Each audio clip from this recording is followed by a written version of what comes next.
হযরত আবু হুরায়রা বললেন, আমরা 80 জন সাহাবী সেই সময় নবীজির দরবারে ছিলাম।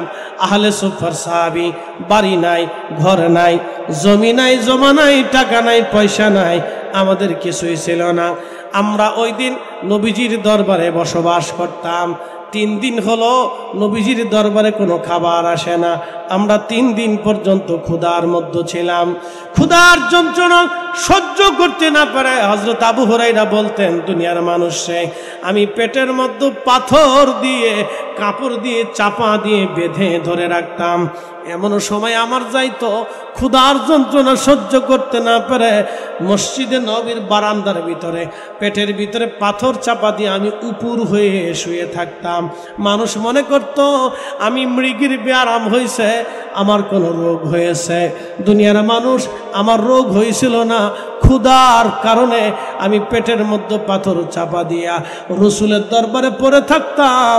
এরা ছিল সুফি সাহাবী, আহলে সুফার সাহাবী। জোরে কন্যা মারহাবা। নবীজি বলেন, আমার উম্মতেরা, মেরাজের রাত্রিবেলা রওনা করলাম আমি।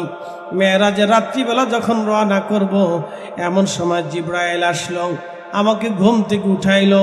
ঘুম থেকে উঠাইয়া আমাকে বাহিরে নিয়ে যাওয়া হলো। আমার সিনা সাক করা হলো। সিনা সাক হলো গলারে এখানে একটা নরম অংশ দেখবেন, নরম অংশ থেকে ফাড়া হলো, একেবারে নাভি মুবারক পর্যন্ত ফেলে দেওয়া হলো। আল্লাহর নবী বলতেছেন, বক্ষ মুবারকের ভিতর থেকে কাল মুবারক বের করা হলো আমার। জিবরাইল আলাইহিস সালাম জমজমের পানি দিয়ে সেটা ধৌত করলেন।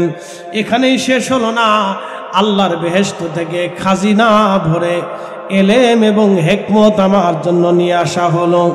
এই এলেম এবং হিকমত আমার জিবরাইল আমার কালবের মধ্যে ভরে দিয়ে আমার বক্ষ মোবারক সেলাই করে দিল। একবার জোরে বলা যাবে কি মারহাবা। এই ইলমুল কালবের মালিক আমার আল্লাহ শিখিয়েছেন আমার আল্লাহ তার নবীকে, তার বাস্তব প্রমাণ কোরআন শরীফের সূরা বাকারায় শুরু করে দিলেন আল্লাহ। আলিফ লাম মিম। পৃথিবীতে আজও পর্যন্ত কারো অর্থ করতে পারে নাই। দুনিয়ার কোনো মুফাসসির, কোনো মুহাদ্দিস এটার অর্থ করে দিয়ে যায় নাই। কত বড় বড় তাফসীরের কিতাব আপনি দেখবেন, 1200 বছর আগের লেখা তাফসীর আবু হাতিম, 1400 বছর আগের লেখা তাফসীর ইবনে আব্বাস, 1400 বছর আগের লেখা তাফসীর ইবনে আব্বাসের মধ্যে তারপরও আলিফ লাম মিমের অর্থ লেখা হলো না, ইয়াসিন অর্থ লেখা হলো না, তাহা অর্থ লেখা হলো না, আলিফ লাম রা অর্থ লেখা হলো না, নুন অর্থ লেখা হলো না, কাফ হা ইয়া আইন সাদ অর্থ লেখা হলো না। 1200 বছর আগের তাফসীর, তাফসীরে তাবারি শরীফে, তাফসীরে আবু হাতিম শরীফে, তাফসীরে তাবারি শরীফের ভিতরে 1200 বছর আগের লেখা তাফসীরের কিতাবে লেখা হলো না। তাফসীর আবু হাতিম বন্ধু 1100 বছর আগের লেখা তাফসীরের কিতাবে লেখা হলো না। তাফসীরে মাআলিমুত তানজিল 1000 বছর আগের লেখা তাফসীরের কিতাবে লেখা হলো না।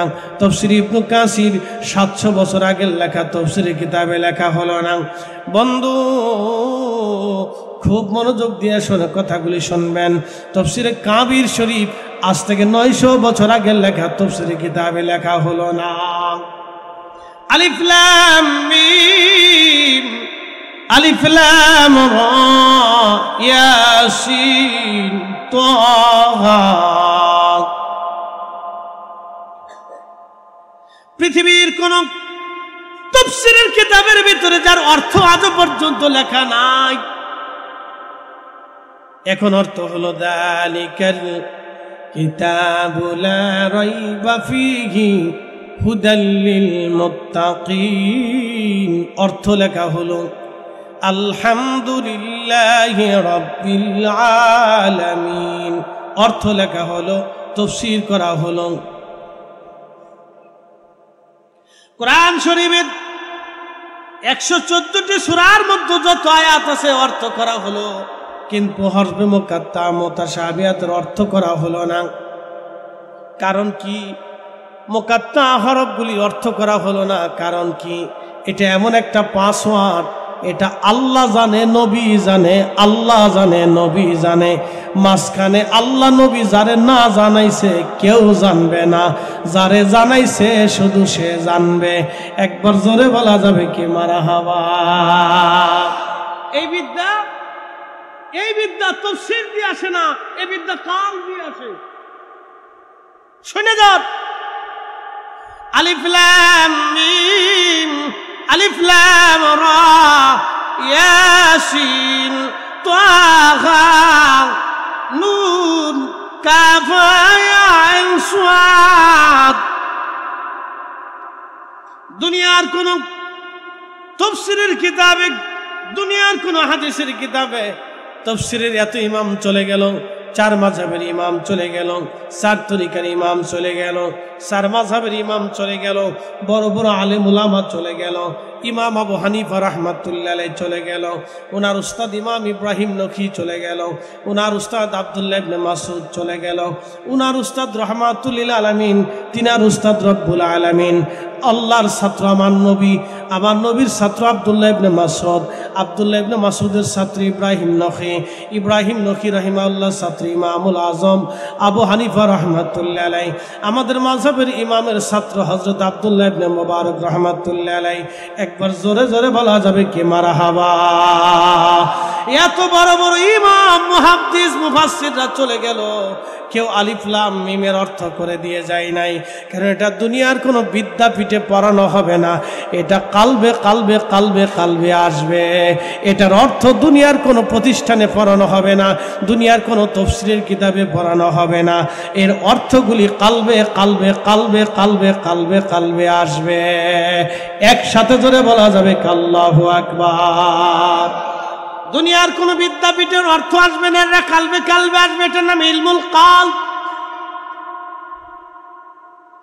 এটার নাম ইলমুল কাল। ইলমুল কাল শিখার জন্য নবীজির দরবারে সাহাবী ছিলেন হযরত আবু হুরায়রা। খুব মনোযোগ দেন, হযরত আবু হুরায়রা রাদিয়াল্লাহু আনহু, বুখারী শরীফের কিতাবুল ইলমের মধ্যে হযরত আবু হুরায়রা বললেন, ও দুনিয়ার মুসলমানেরা, আমি আবু হুরায়রা আমার নবীজির কাছ থেকে 2 ধরনের ইলম শিখেছি। এক ধরনের ইলম আমি তোমাদের মাঝে প্রকাশ করি, আর আরেক ধরনের ইলম যদি আমি প্রকাশ করতাম তোমরা আমার গলা কেটে ফেলতাম। এটার নাম ইলমুল কাল। ইলমুল কাল এটা কোনো প্রতিষ্ঠানের পৃষ্ঠাতে হবে না, এটা কালবে কালবে আসবে। আর এটা সুফিদের মাধ্যমে, আল্লাহর ওলিদের মাধ্যমে ধরা দামে এসেছে। একবার জোরে জোরে বলা যাবে কি মারহাবা? আল্লাহর নবীর দরবারে যদি কোনোদিন মসজিদে নববীতে আপনি যান, যদি কোনোদিন হজে উমরায় যান, মসজিদে নববীতে যদি যান, মসজিদে নববীতে গেলে আপনি একটা জায়গা দেখবেন, এই জায়গার নাম হচ্ছে রিয়াজুল জান্নাহ। রিয়াজুল জান্নাহর বাম পাশে আপনি দেখবেন রওজা শরীফ। রওজা শরীফটা রওজা শরীফ ছিল না, এই রওজা শরীফটা এক সময় আল্লাহর নবীজির হুজরা মোবারক ছিল। এই হুজরা মোবারকের বাম পাশে একটা দরওয়াজা, এই দরজার নাম বাবে জিব্রাইল। জিব্রাইল আলাইহিস সালাম এই দরজা দিয়ে আসতেন। তার পিছনে আরেকটা দরজা বাবুন নেসা, এই দরজা দিয়া মহিলা সাহাবীরা আসতেন, আম্মা জানের কাছে এসে নালিশ দিতেন, ওগো আম্মা জান এই মাসালা কি হবে। আম্মা জানরা নবীজির কাছ থেকে জেনে তখন তারা মহিলাদেরকে সমাধান বাতলাই দিতেন, মহিলাদেরকে দ্বীন শিক্ষা দিতেন।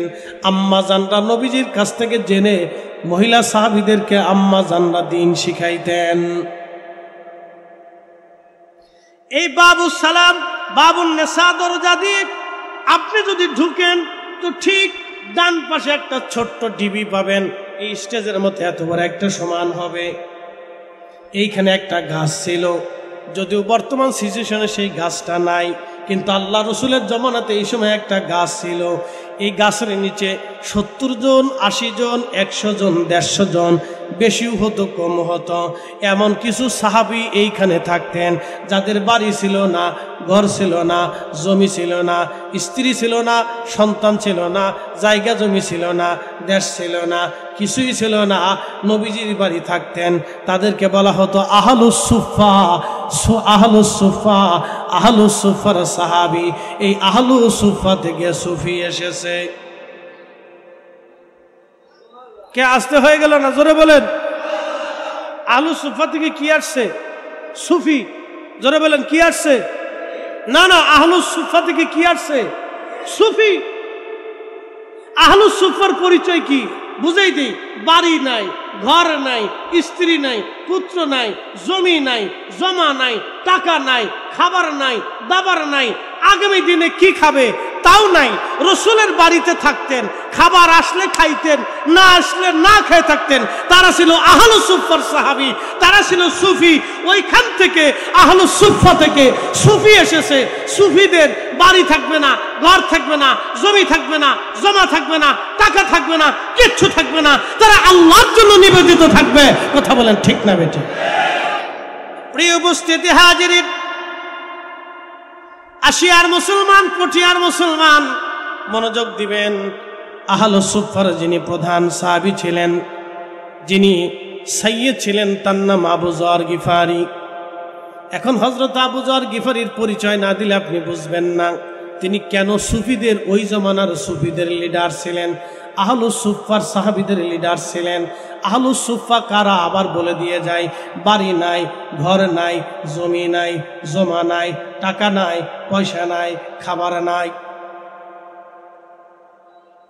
স্ত্রী নাই, সন্তান নাই, সব থেকে তারা জুদা হয়ে শুধুমাত্র আল্লাহ তার নবীকে খুশি করার জন্য দরবারে মুস্তাফাতে গাছের নিচে মসজিদ নবীর সামনে, আল্লাহর হাবিবের হুজরা মুবারকের সামনে একটা ছোট্ট টিলার উপরে একটা গাছের নিচে তারা সময় কাটাইতেন। রাসূলের দরজা থেকে ইলম শিখতেন, আমল করতেন, আল্লাহর ইবাদতে কাটাইতেন। তারা আহলুস সুফার সাহাবী। আহলুস সুফার সাহাবীদের মধ্যে হযরত আবু হুরায়রা একজন সাহাবী ছিলেন, আহলুস সুফার সাহাবী। হযরতে আব্দুল্লাহ জুলবাজাদিন আহলুস সুফার একজন সাহাবী। হযরতে জুলাইবি রাদিয়াল্লাহু আনহু আহলুস সুফার সাহাবী। এরকম বহু সাহাবী ছিলেন আহলুস সুফার সাহাবী। তার ভিতরে অন্যতম একজন সাহাবী, তার নাম হযরত আবু যর গিফারি রাদিয়াল্লাহু আনহু। তিনি একাকিত্ব থাকতেন, নির্জনে থাকতেন, নিবিড়িতে থাকতেন। অনেক সময় আমাদের দেশের কিছু মানুষেরা বলে, ও দুনিয়ার মানুষ, তোমাদের কিছু অলি বুজুর্গরা পাহাড়ের ভিতরে কেন কাটাইতো, জঙ্গলের মধ্যে কেন তারা বাসা বাঁধত, পাহাড়ে জঙ্গলে তোমাদের অলিরা কেন থাকত?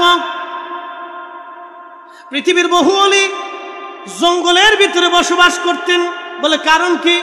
নির্জনে নিভৃতে তারা থাকতেন, পাহাড়ের গুহা তারা বেছে নিতেন, নির্জনে তারা সময় কাটাইতেন।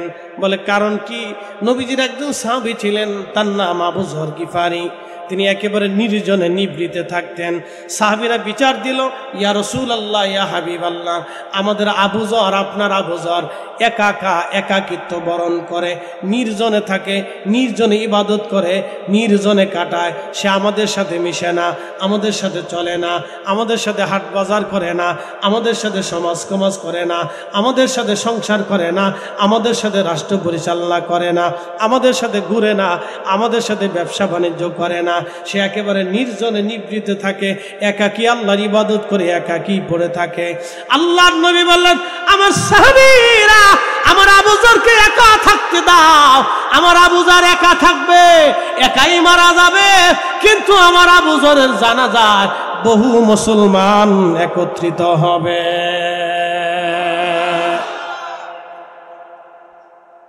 কথা বুঝাইতে পারছি?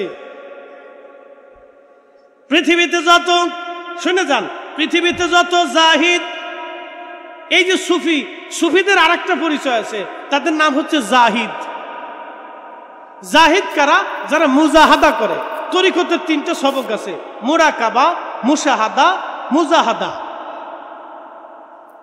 মুরাকাবা, মুশাহাদা, মুজাহাদা। মুজাহাদা কি? মুজাহাদা হলো দুনিয়ার সম্পদ থেকে জুদা হইয়া, দুনিয়া থেকে জুদা হইয়া শুধু আল্লাহর জন্য নিজেকে ব্যস্ত করে দেওয়া, দুনিয়ার থেকে জুদা হইয়া নিজেকে শুধু আল্লাহর জন্য নিবেদিত করে দেওয়া, এটাকে বলা হয় মুজাহাদা। এই মুজাহাদা যে করে তাকে বলা হয় জাহিদ। হযরত আবু যর গিফারি ছিলেন জাহিদ তবকার সাহাবী। একসাথে বলবেন না মারহাবা। তিনি সাহাবীদের মধ্যে জাহিদ ছিলেন, সুফি ছিলেন। একসাথে জোরে বলেন আল্লাহু আকবার। তিনি কি ছিলেন? সুফি ছিলেন। একসাথে বলেন কি ছিলেন? সুফি। জাহিদ সাহাবী, সুফি সাহাবী ছিলেন। সুফি সাহাবী আগামী ওয়াক্তের জন্য উনি কোনো খাবার জমা রাখতেন না। আগামী সময়ের জন্য কি খাবেন ওনার ছিল না। ওনার সারা জীবনে একটা জুব্বাই ছিল, দ্বিতীয় কোনো জুব্বা ওনার ছিল না। সারা জীবনে একটা জুব্বা। আমরা যারা বক্তা আছি আমার জুব্বার কোনো শেষ নাই, পাগড়িরও কোনো শেষ নাই, কাপড়েরও শেষ নাই। আমরা যারা সাধারণ আলেম ওলামা আছি আমাদের কাপড়ের শেষ নাই, কাপড় চুপড়ের শেষ নাই, বাড়িঘরের শেষ নাই, টাকা পয়সার শেষ নাই। ব্যাংক আছে, ব্যালেন্স আছে, বাচ্চা কাচ্চা আছে, সন্তান আছে, জমি জমা আছে। আমরা আগামী দিনের 6 মাসের খাবার জমা করি। আর জাহিদ যারা, মুজাহাদা যারা করেন, সুফি যারা, তারা আগামী এক ওয়াক্তের খাবার সামনে জমা করতেন না। তারা আল্লাহর জাহে দান করে দিতেন। তারা না খেয়ে থাকতেন, খাবার আসলে খাইতেন, না আসলে না খেয়ে থাকতেন। তাদেরকে বলা হয় জাহিদ। এই জাহিদদের মধ্যে অন্যতম জাহিদ তিনি আবু যর গিফারি। নবী বলতেন আমার উম্মত কিয়ামতের ময়দানে আমার উম্মতের ভিতরে যত জাহিদ থাকবে, যত সুফি থাকবে, সব সুফিরা, সব জাহিদরা আমার আবু যর গিফারির পিছনে কিয়ামতের ময়দানে কাতার করে দাঁড়াবে। হয় না? হয় না? আরো জোরে বলে, জোরে জোরে জোরে না, আরো জোরে জোরে জোরে। আবু বকর রাদিয়াল্লাহু আনহুর পিছনে নাম কি? সিদ্দিক। একসাথে বলেন নাম কি? জোরে বলেন। না না, আরো জোরে বুঝাইতেছি। কিয়ামতের ময়দানে আবু বকর সিদ্দিক রাদিয়াল্লাহু আনহু দাঁড়াবে। আল্লাহর নবী বলেন উম্মতেরা তোমরা শুনে রাখো, আমার আবু বকরের পিছনে যত পৃথিবীতে আমার উম্মতের ভিতরে সিদ্দিক থাকবে। সিদ্দিক মানে যারা সত্য কথা বলে, সত্যবাদিতা, ন্যায়বদিতা, ন্যায়ের উপরে থাকে, সত্যের উপরে থাকে, সত্য কথা বলে, হক কথা বলে, সত্য বলবে, মিথ্যা বলবে না। এই সত্যবাদীরা আমার আবু বকরের পিছনে কিয়ামতের ময়দানে দাঁড়ায় যাবে। ও আমার উম্মতেরা তোমরা শুনে রাখো, কিয়ামতের ময়দানে আমার ওমরের পিছনে একদল উম্মত দাঁড়াবে যারা দুনিয়াতে ন্যায় বিচার করে, যারা জজ, ব্যারিস্টার, আইন, আদালত, বিচারক যারা করে, মাতব্বরি সরদারি করা যারা করে, সমাজে বিচার করে, রাষ্ট্রের প্রধান বিচারপতি যারা, বিচার সালিস যারা করে, দুনিয়াতে যারা ন্যায় বিচার করবে, কিয়ামতের ময়দানে হযরত ওমরের পিছনে তাদের জায়গা হয়ে যাবে। না আরো জোরে বলেন, জোরে জোরে জোরে। দুনিয়াতে যারা বীর বাহাদুর আল্লাহর পথে যুদ্ধ করছে, শহীদ হয়েছে, যুদ্ধের পথে থাকছে, জিহাদ করছে, কিয়ামতের ময়দানে তারা সবাই হযরত আলী রাদিয়াল্লাহু আনহুর পিছনে দাঁড়াবে। আর মুয়াজ্জিন, আমার দিকে তাকান, মুয়াজ্জিন যারা আজান দিবে তারা হযরতে সাইয়্যিদুনা বেলাল রাদিয়াল্লাহু আনহুর পিছনে, তারা হযরতে বেলালের পিছনে কিয়ামতের ময়দানে দাঁড়ায় যাবে। তারা বেলালের দলের লোক। একসাথে বলবেন না মারহাবা। যারা কারি বুঝেননি, যারা সুন্দর কোরআন তেলাওয়াত করে, কোরআন শিক্ষা দেয়, তারা হযরত উবাই ইবনে কাব রাদিয়াল্লাহু আনহু ছিলেন কারিউল কুজাত, পৃথিবীর সবচেয়ে বড় কারি, রাসূলের দরবারের কারি। আল্লাহর নবী বলছেন আমার উবাই ইবনে কাবের পিছনে কিয়ামতের ময়দানে আমার উম্মতের সমস্ত কারিরা আমার উবাই ইবনে কাবের পিছনে দাঁড়ায় যাবে। আস্তে হয়ে গেল না? সুবহানাল্লাহ, জোরে বলেন। হ্যাঁ সুবহানাল্লাহ কইতে শুনে যান, এক একজনের এক এক মর্তবা। তাহলে সুফি কোথার থেকে আসছে বুঝাইতে পারছি আপনাদেরকে? এই কথা বুঝেন নাই মনে হয়। সুফি কোথার থেকে আসছে আপনাদেরকে বুঝাইতে পারছি? সুফিদের উৎপত্তি হচ্ছে আহলুস সুফা। একসাথে কর না মারহাবা। আহলুস সুফা সাহাবীদের থেকে। আর সাহাবীদেরকে শিখাইছে কে? রাহমাতুল লিল, জোরে বলেন রাহমাতুল লিল। সাহাবীদের সরাসরি উস্তাদ যিনি, তিনি রাহমাতুল লিল। সাহাবীদেরকে নবীজি 2টা ইলম শিখিয়েছে, ইলমুল লিসান, ইলমুল কাল। একটা শরীয়তের ইলম আর একটা হাকিকতের ইলম। শরীয়তের ইলম কিতাবে কিতাবে আসছে, আর হাকিকতের ইলম কালবে কালবে কালবে কালবে আসছে। এটা কিতাবে আসে না, এটা কালবে কালবে কালবে কালবে আসে। প্রিয় মুসলমান হাজিরিন, খুবই মনোযোগ দিবেন। দুনিয়ার প্রথম জাহিদ সাহাবী, সুফি সাহাবীর নাম হযরত আবু যর গিফারী রাদিয়াল্লাহু আনহু। ওনার জীবনীর শেষ করে দিয়ে আমি আর অন্য আলোচনার দিকে চলে আসব। সুফি সাহাবী আবু যর গিফারী রাদিয়াল্লাহু আনহু তিনি একাকিত্ব চলে গেলেন, একেবারে মরুভূমির নির্জনে চলে গেলেন। মরুভূমির নির্জনে চলে গেলেন, নিভৃতে উনি চলে গেলেন, সাথে শুধু ওনার স্ত্রী সহধর্মিণী। ওনার স্ত্রীকে নিয়ে উনি মরুভূমির ভিতরে একেবারে নির্জনে চলে গেলেন। আহা, বহুদিন এইভাবে চললো, মাত্র একটা জুব্বা, আর কোনো জুব্বা নাই। খাবার আসলে খাইতেন, না আসলে স্ত্রীকে নিয়ে না খেয়ে থাকতেন। আর স্ত্রীও এমন জীবন সঙ্গিনী ছিল, স্বামীকে ছাড়া কখনো থাকতেন না। বুঝতে পারতেছেন, রসুলের দরবারের মহিলা সাহাবী, এটা চারটেখানি কথা না। হযরত আবু যর গিফারী আমার নবীর দরবারে জাহিদ সাহাবী, আমার নবীর দরবারে সুফি সাহাবী। সুফি সাহাবী, সুফি সাহাবী, আল্লাহু আকবার। তিনি চলে গেলেন নির্জনে। ইন্তেকালের সময় ঘনায় গেল, ওনার অসুস্থ হয়ে পড়লেন। স্ত্রীর কোলের মধ্যে মাথা দিয়ে আছেন, বিবি কাঁদতেছিলেন। হযরত আবু যর গিফারী বললেন, বিবি রে, তুমি কেন কান্না করো? বলে, স্বামী রে, আপনার একটা জুব্বা ছাড়া আর কোনো কাপড় আপনার নাই, আর আমারও একটা কাপড় ছাড়া আর কোনো কাপড় আমারও নাই। বিবি ডাক দিয়ে বলতেছে, স্বামী আমার, আপনি রসুলের সাহাবী, এই অবস্থায় যদি আপনি মারা যান, আমি আপনাকে কোন কাপড় দিয়ে কাফন পরাবো? আর আমি একা একজন নারী মানুষ, আপনার জানাজাই বা কেমনে হবে? আর আমি আপনাকে কি করে এই মরুভূমির নির্জনে নিভৃতে জানাজা পড়াবো? আর কাফন দাফন আমি কেমনে করব? সেই চিন্তায় আমি স্ত্রী, আপনার চিন্তায় আমি কেঁদে ফিরতেছি। আবু যর গিফারী ডাক দিয়ে বলল, বিবিরে, কান্না বন্ধ করে দাও, তুমি কান্না করবা না। তুমি কি আমার রসুলের কথা শোনো নাই? আমার নবী বলেছেন, আমি নির্জনে নিভৃতে একাকী কাটাবো, আমি একাকী ইবাদত করব, একাকী নির্জনে আমি মারা যাব। কিন্তু আমার জানাজাতে বহু মুসলমান জানাজায় শরীক হবে। একবার জোরে বলা যাবে কি, ইয়া রাসূলুল্লাহ? চিৎকার মেরে বলেন আল্লাহু আকবার। আমার রাসূল ইলমে গায়ব, আমার নবীজির ইলম এত বিরাট ইলম, এত বিরাট ইলম, আবু যরের ভাগ্যে কি হবে আমার নবী বলে দিয়ে গেছে। কথা কর না কেন? আমরা তো ওনাদের দৃষ্টিতে বেদাতি, বিরাট বড় বেদাতি ওনাদের দৃষ্টিতে। আমরা খুব বেদাতের কাজ করি। আমরা তো ওনাদের দৃষ্টিতে বেদাতি, বিরাট বড় বেদাতি। অথচ রাসূল কারীমের সাহাবীর কত বড় ইয়াকিন, নবী যা বলেছে তাই হবে। আল্লাহু আকবার। হযরত আবু যর গিফারীর কত বড় ইয়াকিন, বিবিরা চিন্তা করিও না, আমার রাসূল বলেছেন আমি একাকী থাকবো, নির্জনে থাকবো, নিভৃতে থাকবো, আর আমার নিভৃতি একাকী মৃত্যু হবে। কিন্তু আমার জানাজাতে বহু মুসলমান আসবে। বলে, স্বামী এটা কি করে সম্ভব? বলে, রসুল যা বলেছে তাই হবে। বিবিরে, চিন্তা করিও না, আমার নবী যা বলছে তাই হবে। একজন সাহাবী নবীর প্রতি ঈমান কি ছিল, আমরাও সুন্নিরা ওইভাবেই নবীর প্রতি ঈমান এনেছি। আল্লাহু ওয়া রাসূলুহু আলাম, আল্লাহ জানে, নবী জানে, আল্লাহ জানে, নবী জানে, আল্লাহ জানে, নবী জানে। কথা বলে ঠিক না বেঠে?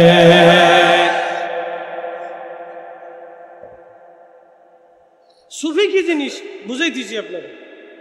সুফি কোথার থেকে আসলো তা বুঝে যায়। সুফির নাম শুনলে নাক ছিটকে মাজার বসে, ও শতান কোথাকার? তুই তো নিজের ইতিহাসই জানিস না। আমি তো মনে করি তোর মুসলমানই হয়নি এখনো পর্যন্ত। মুসলমানই চিনছেন নি আপনারা? না না না, খাতনা খাতনা চিনেনি। আমরা দেশে কেউ মুসলমানি, এটা কেউ মুসলমানি, খাতনা দিলে কেউ মুসলমানি। আমরা চট্টগ্রামে কি বলে, আজাম, আজাম নি, আচ্ছা আজাম হইতো কাটাকাটি আর কি, কাটাকাটি। আমি মনে করছি ওর কাটাকাটি হয়েছে।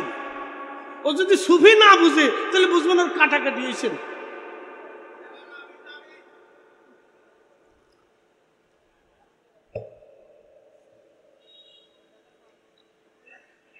আহা, কথা ভালো করে বুঝে যাবে। আল্লাহর হাবিবের সাহাবী হযরত আবু যর গিফারি বিবিকে ডাক দিলেন, বিবি রে, তুমি একটু টিলার উপরে দাঁড়ায়া, আরবে দেখবেন ছোট ছোট পাহাড় আছে, বড় বড় পাহাড় আছে, তুমি ছোট পাহাড়ের উপরে দাঁড়ায় দেখো, লক্ষ্য করো কোনো কাফেলা আসে কিনা। যদি কোনো কাফেলা আসে তাহলে বুঝবা আমি আবু যরের সময় শেষ। আহা, রাসূল করিমের, রাসূল পাকের, রাসূল মকবুলের, মেহবুবে আলা নবীর জবানের কথার উপরে সাহাবায়ে কেরামের ইয়াকিন কি ছিল আপনি একটু চিন্তা করেন, যে নবী যাহা বলেছে বিবিরে আমার জিন্দেগিতে তাহাই হবে। না না হয় না, আরো জোরে বলেন, জোরে জোরে জোরে। ইয়াকিন কি চিন্তা করতে পারছেন, তাদের বিশ্বাস কেমন মজবুত ছিল। তুমি একটু টিলার উপরে দাঁড়িয়ে দেখো কোনো কাফেলা আসে কিনা, যদি আসে তাহলে বুঝবো আমার সময় শেষ হয়ে গেছে। আহা, হযরত আবু যর গিফারি রাদিয়াল্লাহু আনহুর বিবি অপেক্ষা করতেছেন, মাঝে মধ্যে টিলার উপরে দাঁড়ায় চারপাশে ঘুরে দেখে কোনো কাফেলা আসে কিনা। হঠাৎ লক্ষ্য করতেছে বহুদূর থেকে একটা কাফেলা দেখা যায়। হযরত আবু যরের স্ত্রী দৌড়ায় এসে বলেন, স্বামী আমার, একটা কাফেলা দেখলাম, বহুদূর কাফেলা দেখা যায়, তারা আমাদের দিকে আসতেছে। আবু যর গিফারি বললেন, তাহলে শোনো বিবিরে, আমার সময় ঘনায় গেছে, আমি বিদায়ের পালা। বিবি গো, তুমি আমার স্ত্রী ছিলা, নির্জনে নিভৃতে তোমাকে নিয়ে আমি থেকেছি। বিবি আমার, তোমাকে আমি ভালো কোনো খাবার খাওয়াইতে পারি নাই, কারণ আল্লাহর পথে এসে আল্লাহকে খুশি করতে যাইয়া সারা জীবন আমি একটা জুব্বায় কাটিয়ে দিলাম, তোমাকে একটা কাপড়েই কাটাইলাম। খাবার আসলে খাইতাম, না আসলে না খেয়ে থাকতাম। বিবিরে, দিনহীন অবস্থায়, খেয়ে না খেয়ে ক্ষুধার্ত অবস্থায় তুমি আর আমি নির্জনে নিভৃতে আল্লাহর ইবাদতে কাটিয়ে দিয়েছি। বিবি, তোমার হক আদায় করতে পারি নাই, ক্ষমা করে দিও, বিদায় নিয়ে চলে যাচ্ছি। তোমার সাথে দুনিয়াতে আর হয়তো সাক্ষাৎ হবে না, কিন্তু পরপারে জান্নাতে তোমার সাথে আমার দেখা হবে। চিৎকার মেরে বলেন না ইয়া রাসূলুল্লাহ। শুনলে আপনি আশ্চর্য হবেন, সেই কাফেলার যিনি প্রধান ছিলেন তিনি অন্য কেউ না, নবীজির দরবারের মুফতি সাহাবী।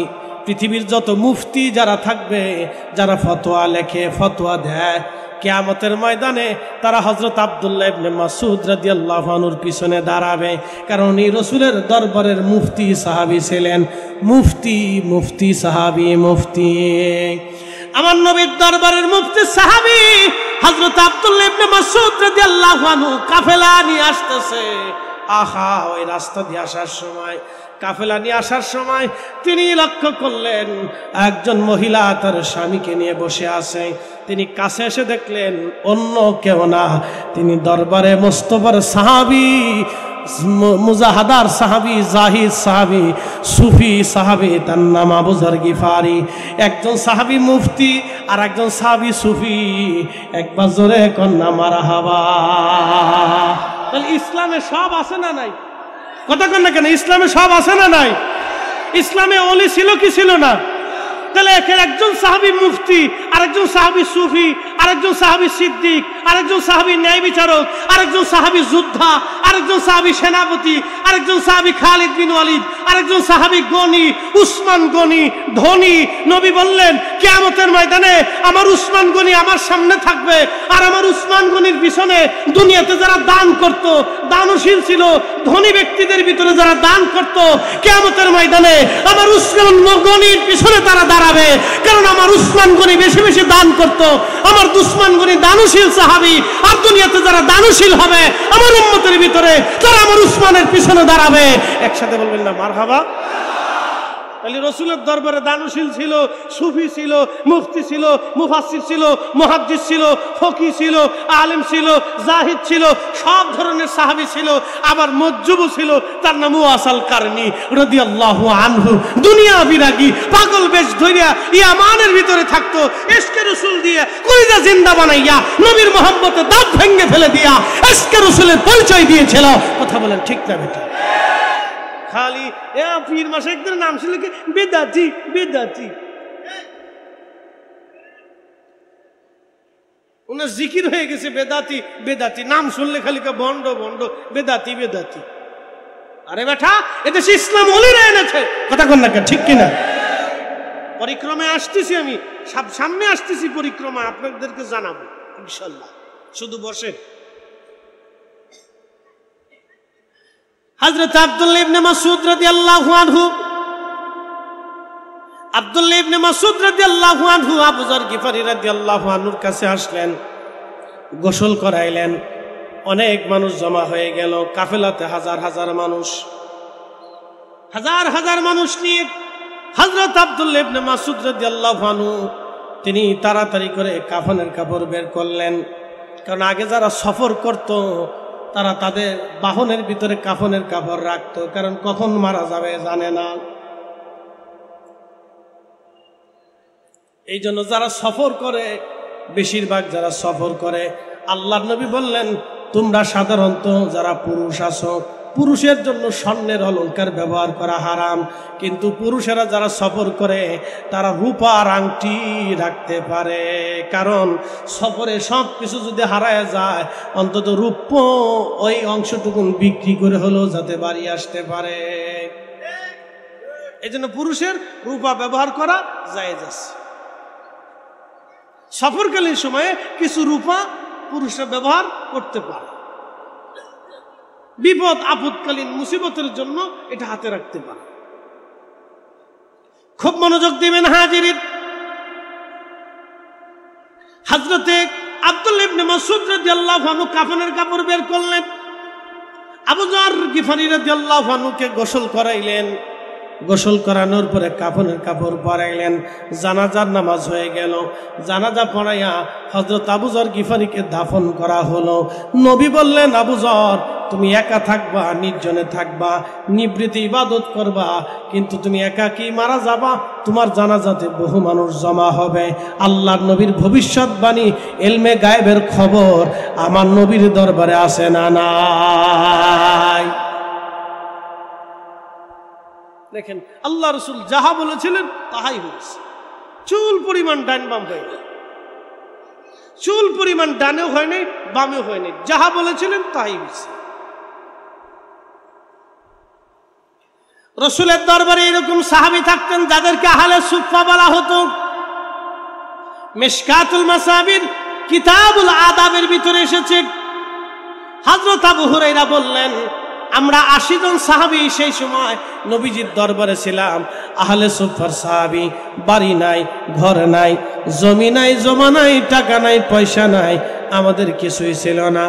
আমরা ওই দিন নবীজির দরবারে বসবাস করতাম। 3 দিন হলো নবীজির দরবারে কোনো খাবার আসে না। আমরা 3 দিন পর্যন্ত ক্ষুধার মধ্যে ছিলাম।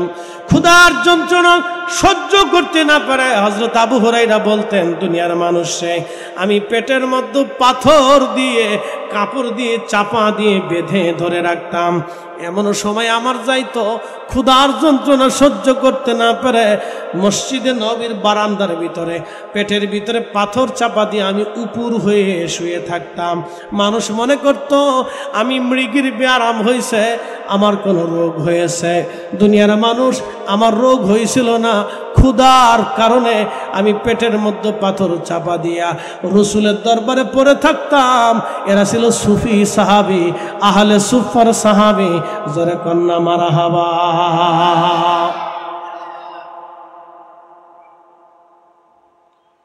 এরা আহলে সুফফার সাহাবী। আবু হুরায়রা বললেন 3 দিন পর্যন্ত ক্ষুধার্ত, কোনো খাবার নাই, নবীর বাড়ি কোনো খাবার আসে নাই, কোনো সাহাবী খাবার নিয়ে আসে না। হঠাৎ করে একজন সাহাবী 1 পেয়ালা দুধ নিয়ে আসেন নবীজির দরবারে। 1 পেয়ালা দুধ। কয় পেয়ালা? মনোযোগ দিন, 1 পেয়ালা দুধ আনছে একজন সাহাবী। 1 পেয়ালা দুধ এনে আল্লাহ রাসূলের দরবারে এনে বলেন, ইয়া রাসূলুল্লাহ, নবীজি আমার উটের দুগ্ধ হয়েছে সামান্য দুধ, নবী গো এই সামান্য দুগ্ধ আমি আপনার জন্য হাদিয়া এনেছি, কবুল করে নেন। আল্লাহর হাবিব মুস্কি হাসি দিয়ে দুধের পেয়ালা হাতে নিলেন, আবু হুরায়রা লাব্বাইক ইয়া রাসূলুল্লাহ, আবু হুরায়রা রে, আমরার এই মজলিসে আহলে সুফার সাহাবী আছে কয়জন? আহলে সুফার সাহাবী কয়জন? বলি ইয়া রাসূলুল্লাহ, অনেক সাহাবী আমরা উপস্থিত আছি, প্রায় 80 জনের মতো। নবীজি বললেন, আবু হুরায়রা তুমি এই দুধ সবাইকে মধ্যে বন্টন করে দাও। আবু হুরায়রা মনে মনে চিন্তা করেন, আমি তো 3 দিন পর্যন্ত না খেয়ে আছি, 80 জন সাহাবীর সবাই তো 3 দিন পর্যন্ত ক্ষুধার্ত আছে, এই এক পেয়ালা দুধ আমারই তো পেট ভরবে না, আমি 80 জন সাহাবীর ভিতরে এক পেয়ালা দুধ কেমনে বন্টন করব? আল্লাহর নবী বলেন, আবু হুরায়রা বিসমিল্লাহ বলে শুরু করে দাও। আবু হুরায়রা বললেন, বিসমিল্লাহ বলে আমি দেওয়া শুরু করলাম। সব সাহাবীরা বিসমিল্লাহ বলে দুধের পেয়ালায় মুখ লাগায় খাইতে লাগলো। দুধ পান করতে করতে করতে করতে 80 জন সাহাবী পেট ভরে দুধ পান করার পরে নবীজির হাতে দিলাম। আল্লাহর নবী নিজেও দুধ পান করলেন। পান করার পরে বলেন, আবু হুরায়রা পেয়ালার মধ্যে দুধ যা আছে সব তোমার। আবু হুরায়রা বললেন, আমি বিসমিল্লাহ বলে দুধ পান শুরু করলাম, 80 জনরে খাওয়াইলাম, আমার নবী দিয়ে 81 জন, আমি দিয়ে 82 জন। 82 জনের মাথায় আনার পরে দুধের পেয়ালা মুখে দিয়া বিসমিল্লাহ বলে যখন খাওয়া শুরু করলাম, খাইতে খাইতে আমি আবু হুরায়রার 3 দিনের ক্ষুধার পেট ভরে গেল, কিন্তু দুধের পেয়ালায় দুধ কমলো না। চিৎকার মেরে বলেন আল্লাহু আকবার। আহলুস সুফা বাড়ি নাই, ঘর নাই, জমি নাই, জমা নাই, খাবার নাই, আগামী দিন কি আসবে জানে না। নবীজির বাড়ি খাবার আসলে খাইতেন, না আসলে না খেয়ে থাকতেন। তারা হলো সুফি। এখান থেকে সুফি দুনিয়াতে আসছে, এখান থেকে সুফি আসছে। এটা একটা ক্লাস। এই ক্লাসে ভর্তি হইতে হলে আপনাকে পিঠে সালাম আনতে হবে।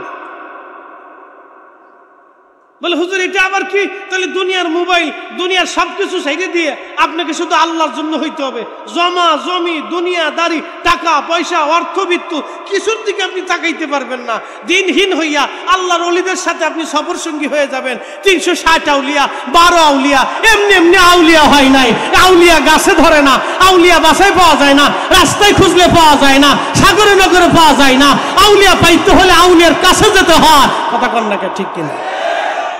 360 জন আইছে, 12 জন আইছে, তাদের সাথে আরো আইছে, তারপরে আরো আইছে। সারা দুনিয়াতে ওলিরা ঘুরছে, এইভাবে ঘুরে নাই, দলে দলে ঘুরছে। তারা নিজেরা শিখছে, অনুসারীদেরকে শিখাইছে। তারা ছিল সুফি, আহলুস সুফা থেকে সুফি এসেছে। তারা দুনিয়ার চিন্তা করতো না, তারা আল্লাহর জন্য নিবেদিত হলো। হযরত বদর শাহ আউলিয়া পাথরের উপরে চড়ে তিনি এই চট্টগ্রামে এসেছিলেন। হযরত বদর শাহ আউলিয়া পাথরের উপরে চড়ে সওয়ার হয়ে চট্টগ্রামে এসেছিলেন। 1200 বছর আগে কালেমার দাওয়াত তিনারা দিয়েছে। কথা বলেন ঠিক না বেঠে? আপনি বুঝতে পারতেছেন সেই দিনে কালেমার দাওয়াত দেওয়া কত কঠিন ছিল? সাহাবী সাদ বিন আবি ওয়াক্কাস রাদিয়াল্লাহু আনহু চট্টগ্রামে আসলেন। সাহাবী সাদ রাদিয়াল্লাহু আনহু চট্টগ্রামে আসলেন। চট্টগ্রামের ইসলাম আজকের ইসলাম না, চট্টগ্রামের ইসলাম 1450 বছর আগের ইসলাম। এ হাত উঁচু করে বলেন ঠিক না বেঠে?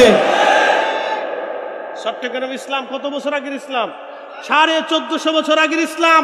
সাদ বিন আবি ওয়াক্কাস রাদিয়াল্লাহু আনহু 4 জন সাহাবী নিয়ে তিনি এসেছিলেন এই জমিনে কালেমার দাওয়াত দিয়ে। এরপরে তিনি আবার সমুদ্র পথে চীনে চলে গেলেন। চীনের গুয়াংজুতে সাদ বিন আবি ওয়াক্কাস রাদিয়াল্লাহু আনহু কালেমার দাওয়াত দিয়ে চীন দেশে তিনি ঘুমিয়ে আছেন তিনার সাথীদেরকে নিয়ে। একসাথে বলবেন না মারহাবা? গুয়াংজুতে আছে, দোয়া করবেন কয়েকদিন পরে সফরে যাব জিয়ারতের উদ্দেশ্যে।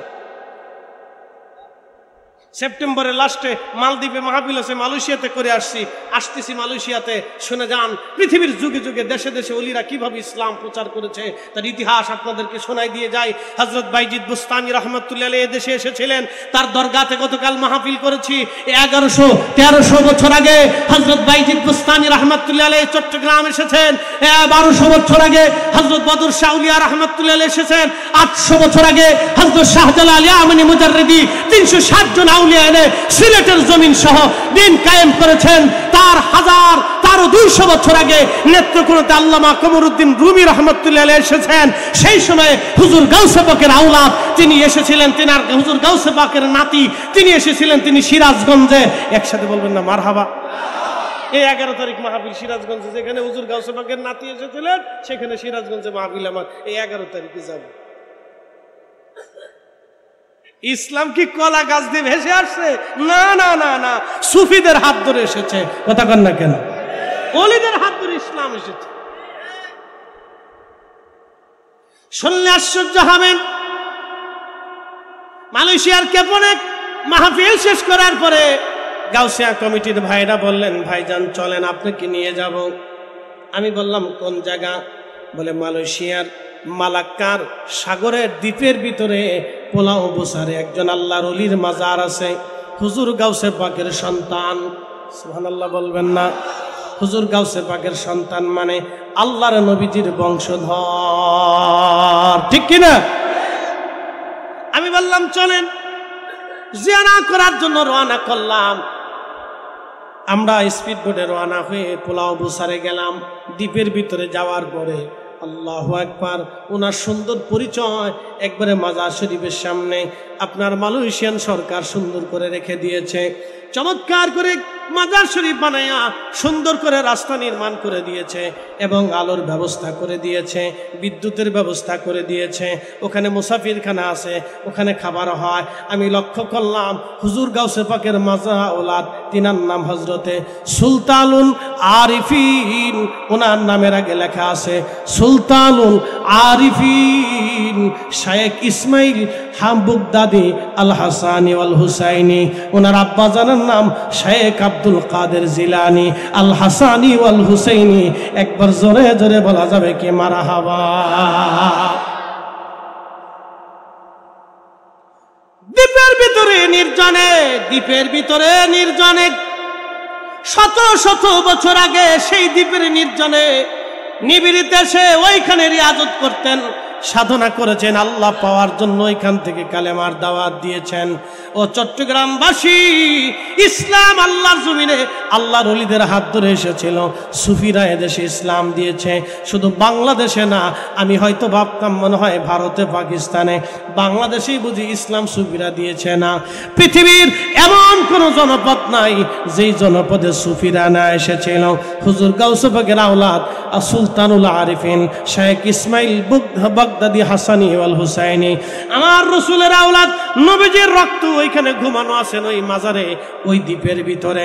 ওই স্থানে থেকে উনি মালাক্কা, মালয়েশিয়াতে, ইন্দোনেশিয়া এবং আপনার ফিলিপাইন্স, ব্রুনাই থেকে শুরু করে ইন্দো প্যাসিফিক অঞ্চলগুলিতে তিনি কালেমার দাওয়াত ছড়িয়ে দিয়েছিলেন। হুজুর গাউসে পাকের আওলাদ, আমার রাসূলের আওলাদ। একবার জোরে বলা যাবে কি মারহাবা?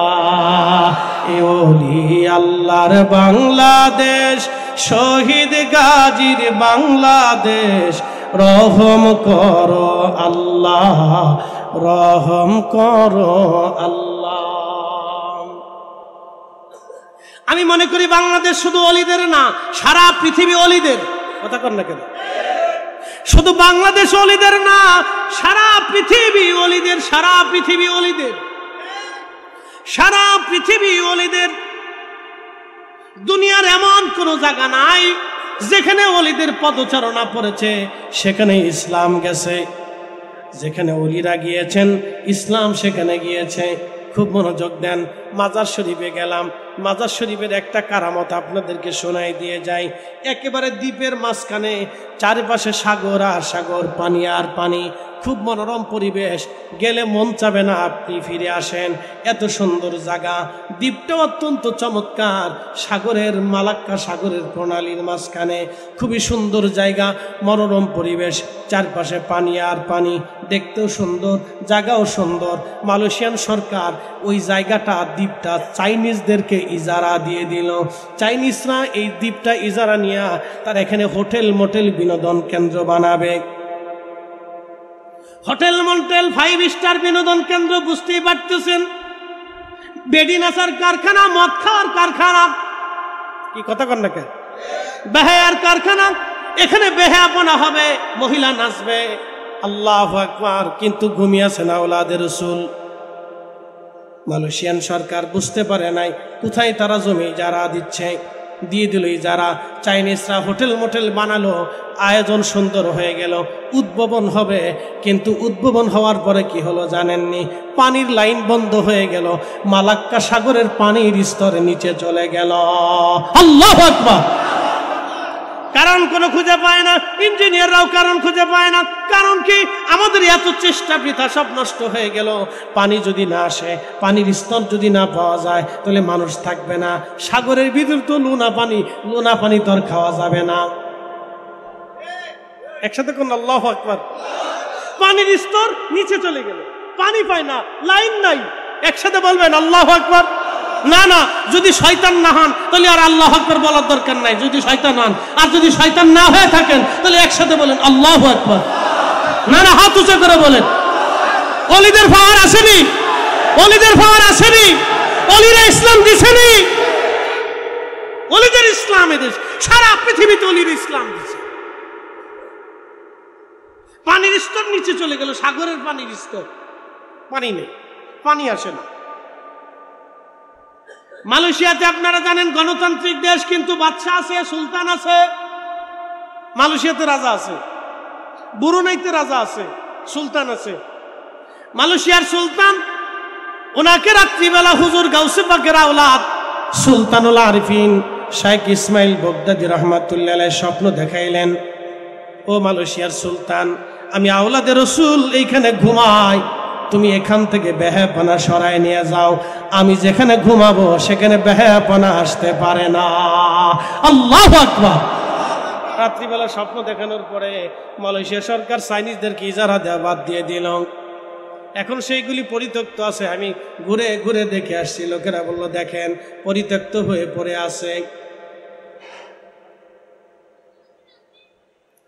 সারা পৃথিবী ওলিরা, সারা পৃথিবীতে ওলিরা, সারা পৃথিবী ওলিরা, ওলিদের দেওয়া ইসলাম সারা দুনিয়াতে তারা ছড়িয়েছেন।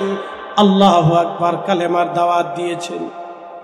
প্রিয় মুসলমান, এই সুফি আহলুস সুফা থেকে সুফি এসেছে। এরপরে ভাইজান খুব মনোযোগ দিবেন, তাবিদের ভিতর সুফি আসছে। আপনাদেরকে বলে দিয়ে যাই, বেশি সুফি এসেছে রসুলের আহলে বায়তের মাধ্যম দিয়া দুনিয়াতে বেশি সুফিদের উৎপত্তি হয়েছে। বাবা বন্ধু আমার, ইমাম জাফর সাদিক থেকে বাইজিদ বুস্তামি থেকে আবুল হাসান খেরকানি থেকে আলিফ আহমদি তুষি, এইভাবে বহু অলিরা দুনিয়াতে ঘন ঘন আসছেন। শুধু এইখানে না, সারা পৃথিবীর এমন কোনো জায়গা নাই। আজকে যদি আপনি আফগানিস্তানের দিকে তাকান, আফগানিস্তানে ইসলাম নিল কারা? আফগানিস্তানে ইসলাম নিয়েছে অলিরা। উজবেকিস্তানের দিকে যদি তাকান, উজবেকিস্তানে ইসলাম নিল কারা? উজবেকিস্তানে ইসলাম নিয়ে নিল অলিরা। উজবেকিস্তানের পরে কিরগিজস্তান, কাজাখস্তান, তুর্কমেনিস্তান, এরপরে যদি আপনি দেখেন আজারবাইজান, রাশিয়া, চেচনিয়া, বসনিয়া, এই দুর্ভেদ্য পাহাড়ি অঞ্চলগুলি, ককেশাস অঞ্চলগুলিকে, বলকান অঞ্চলগুলিকে দেখে বলক বলা হতো, বলক। এই বলক অঞ্চলগুলিতে ইসলাম নিল কারা? এই বলকান অঞ্চলগুলিতে ইসলাম নিয়ে নিল আল্লাহর ওলিরা। আপনি ইউরোপের দিকে যদি চলে যান, স্পেনের দিকে যদি চলে যান, মরক্কোর দিকে যদি চলে যান, আফ্রিকার দিকে যদি চলে যান, সুদানের দিকে চলে যান, সেনেগালের দিকে চলে যান, উত্তর আফ্রিকা, দক্ষিণ আফ্রিকার দিকে যদি চলে যান, ইসলাম নিল কারা? ইসলাম নিল আল্লাহর ওলিরা। আপনি যদি এশিয়া মাইনরের দিকে চলে আসেন, এশিয়ার মাইনরের ভিতরে, এই সারা এশিয়ার ভিতরে এত দেশ, ইসলাম আনলো কারা? ইসলাম আনলো আল্লাহর ওলিরা। যদিও আরব ভূখণ্ডে সাহাবায়ে কেরাম ইসলাম প্রচার করেছিলেন, জিহাদ যুদ্ধ করেছিলেন, সাহাবায়ে কেরামের পরে ইসলাম কারা আনলো? ইসলামের বিরাট খেদমত কারা করলো? ইসলামের বিরাট এই খেদমতের পিছনে অবদান ছিল আল্লাহর ওলিদের। আল্লাহর ওলিরা, সুফিরা যদি ইসলাম নিয়ে না আসতো, তাহলে আজকে আমরা ইসলামের মাহাত্ম্য খুঁজে পাইতাম না। কথা বলেন ঠিক কিনা?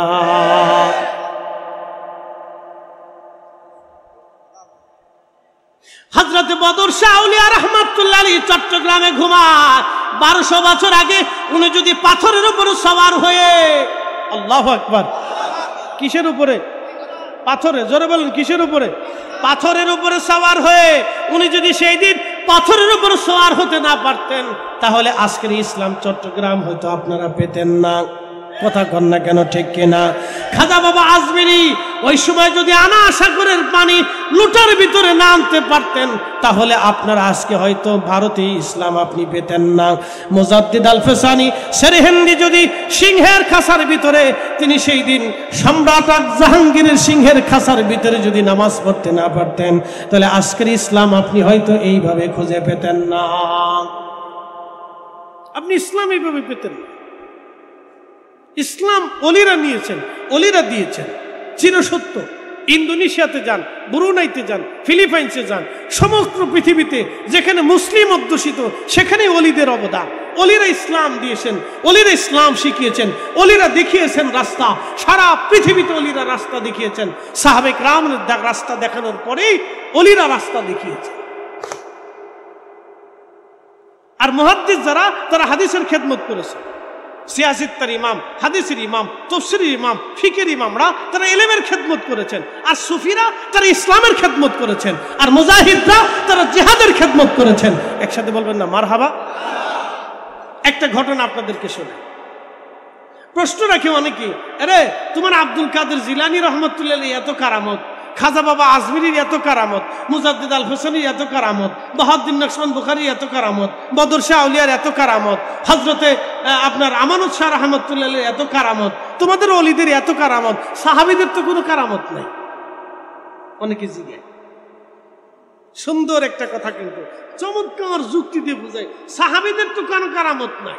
তাহলে সাহাবীরা কি তোমাদের ওলিদের থেকে কম দামি নাকি? তোমাদের ওলিরাদের থেকে তো বহু দামি সাহাবীরা। কথা তো সত্য। এখন প্রশ্ন করি, জবাব দিবেন। সাহাবীরা কার ছাত্র? নবীজির, আল্লাহর হাবিবের ছাত্র। কথা ঠিক আছে না? সাহাবীরা রসুলকে দেখছে। আচ্ছা, রসুল যে সময় দুনিয়াতে আসে ওই সময় নবীজির মুজেজা চলে, কি কথা কন না কেন? তো নবীজির মুজেজা যখন চলে তখন তো আর সাহাবীদের কারামতের দরকার নাই। কারণ মুজেজা, সূর্যের আলো থাকলে আমাদের আর চেরাগের আলোর দরকার না। কথা কন, সূর্যের আলো থাকলে আপনারা কি লাইট জ্বালাইতেন না? জোরে বলেন, জ্বালাইতেন? সূর্য নাই বিধায় তো লাইট জ্বালাইছেন। তো সূর্য হলো নবী, নবীজি যখন আসে তখন আর সাহাবীদের কারামতের দরকার নাই। রাসূলের ইন্তেকালের পরে তখন ওলিরা, সাহাবীরা, তাবিরা, তাবে তাবিরা, উলামারা কারামত দেখাইছেন। কারণ ওই সময় বাতি না জ্বালাইলে অন্ধকারে বাতিকে জ্বালাবে। কথা কন না, ঠিক না? শয়তানরা আপনার বহু যুক্তি দিবে, যুক্তি মাথায় নিবেন না কিন্তু, সাবধান। তারপরেও রসুলের একজন সাহাবীর কারামত শোনাই দিয়ে যায়। তিনার নাম হযরত ওমর রাদিয়াল্লাহু আনহু। একসাথে বলবেন মারহাবা। বর্তমান মিশর, বর্তমান নাম কি? জোরে কোন? মিশর। বর্তমান নাম মিশর। এই মিশরে ইসলাম বিজয় করার জন্য হযরত ওমর রাদিয়াল্লাহু আনহু তিনি সেনাবাহিনী পাঠাইলেন। আমর ইবনুল আস রাদিয়াল্লাহু আনহুর নেতৃত্বে মুসলমানদের মিশর বিজয় হল। কিন্তু মিশরীদের একটা প্রথা ছিল, নীল নদ। নদীর নাম কি? না, একসাথে বলেন, নদীর নাম কি? নীল নদের উৎস কোথায় জানেননি? উগান্ডা। নীল নদের উৎস কোথায়? উগান্ডা। উগান্ডা আফ্রিকার দেশ উগান্ডা। উগান্ডা যেখান থেকে নীল নদের পানি আসে, সেই পানি কোথার থেকে আসে জানেন? মাটির নিচ থেকে আসে। কোথার থেকে আসে? মাটির নিচ থেকে পানি আসে। উগান্ডা যেখান থেকে নীল নদের উৎস, এখান থেকে মাটির নিচ থেকে পানি উঠে। আল্লাহর নবী বলেছেন, আমার উম্মত তোমরা শোনো, পৃথিবীতে দুইটা নদী বেহেশত থেকে আসে। একটা নদীর নাম নীল নদ, আর একটা নদীর নাম ফোরাত নদ। মনে রেখেন এটা, নীল নদী, ফোরাত নদী, দুইটা নদী আল্লাহর বেহেশত থেকে আসে। নীল নদের উৎস হচ্ছে উগান্ডা, আর এই উগান্ডার মাটির নিচ থেকে নীল নদের পানি আসে। কিন্তু মিশরে নীল নদে তখন জোয়ার আসতো, জোয়ার চলে যেত। কিন্তু এই পানি আনার জন্য মিশরীরা একটা প্রাচীন কুসংস্কার ছিল। তারা একটা সুন্দরী রূপসী কুমারী অল্প বয়স্ক নারীকে ধরে নিয়ে নীল নদের পাশে নিয়ে তারা জবাই দিত, বলি দিত। এই ছোট্ট মেয়ের রক্ত গড়িয়ে গড়িয়ে নীল নদের পানিতে যখন যায় মিশত, তখন নীল নদে জোয়ার আসতো। এটা ছিল মিশরীদের বিশ্বাস।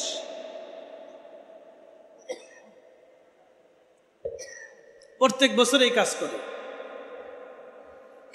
হাজরাতে আমর ইবনুল আস কালেমার দাওয়াত দিলেন, যখন মিশর দখল করলেন মিশরীরা, সুন্দরী মেয়ে নির্বাচন করে নীল নদের পারে নিয়ে গেল, জবাই দিবে তারা।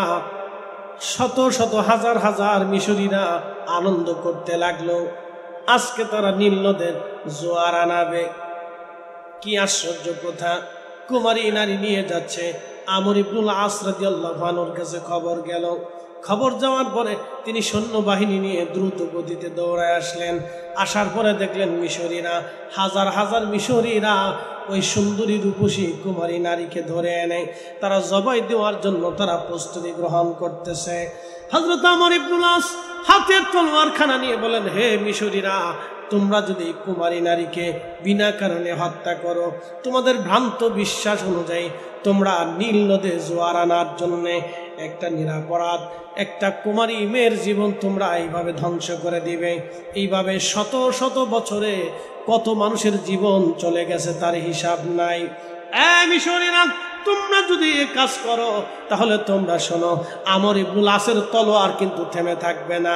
ওই মেয়েটাকে হত্যা করার পরে আমি তোমাদের সবার শিরচ্ছেদ করে দেব, তোমাদেরকে হত্যা করে দেব।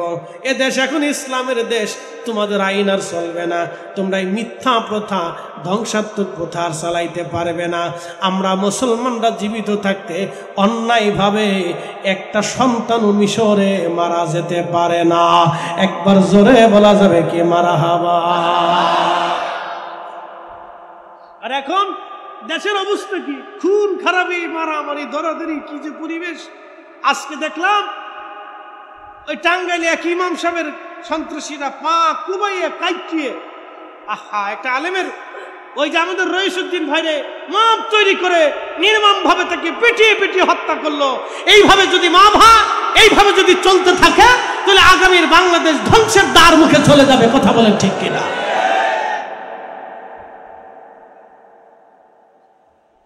ইসলাম ও মুসলমানের কাছে এই পৃথিবী কত নিরাপদ ছিল দেখেন। আমর ইবনুল আস বললেন, না, নিরাপদ কোনো মেয়ে মরতে পারে না।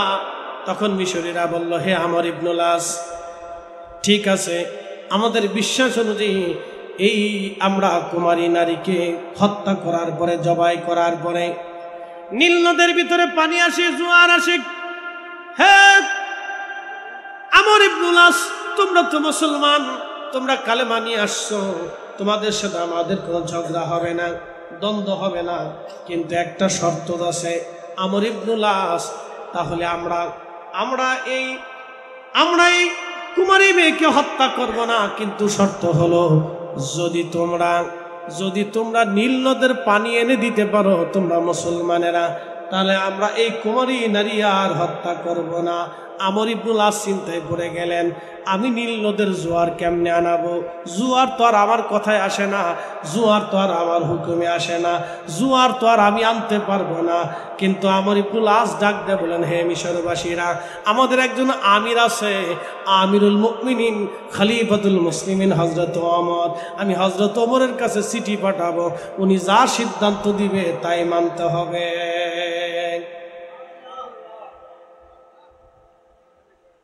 হযরত ওমরের কাছে চিঠি পাঠাইলেন। চিঠির মধ্যে লেখা, ইয়া আমিরুল মুমিনিন সালামবাদ, আমি আমর ইবনুল আস, সেনাপ্রধান মিশর জয় করেছি, মুসলমানদের করতলগত হয়েছে, কিন্তু মিশরীদের একটা কুপ্রথা আছে, কুসংস্কার আছে।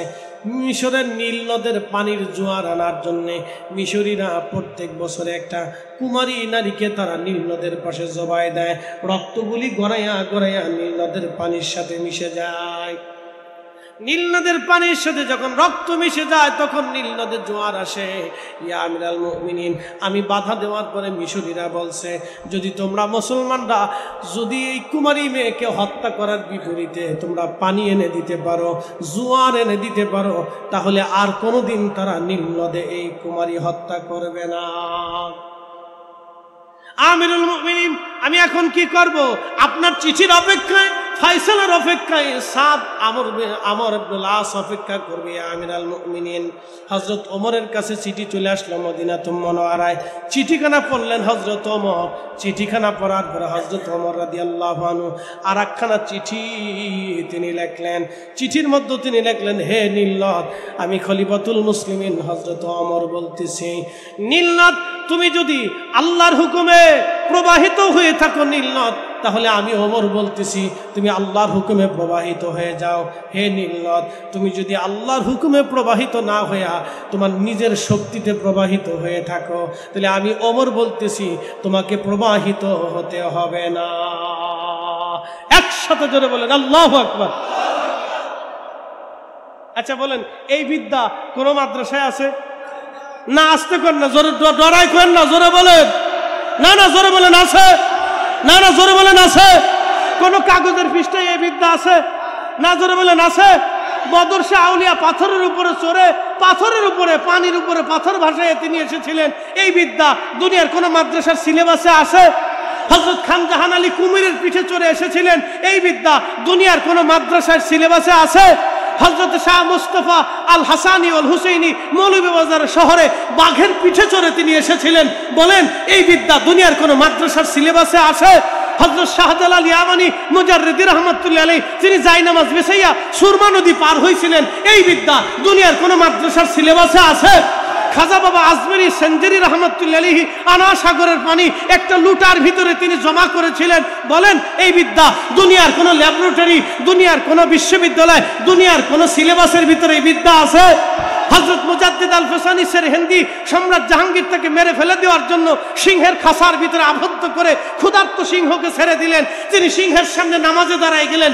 সিংহ তার সামনে মাথা নত করে বসে গেল। সিংহ তার সাথে কথা বলল। বলেন, এই বিদ্যা দুনিয়ার কোন সিলেবাসের ভিতরে আছে? নাই। এই বিদ্যার নাম ইলমুল কাল। এটা কাল হয়ে অলি হয়ে, অলি হয়ে, অলি হয়ে, সিলসিলা হয়ে, তরিকা হয়ে আসে। আপনি ঠিক করলে ঠিক, না ঠিক করলে ঠিক, এটাই ঠিক।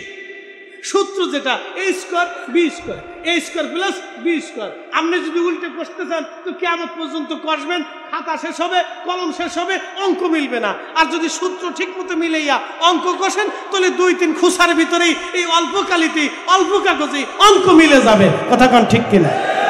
ইসলাম হলো এটা। সূত্রের ভিতরে আসেন, সব সহজ।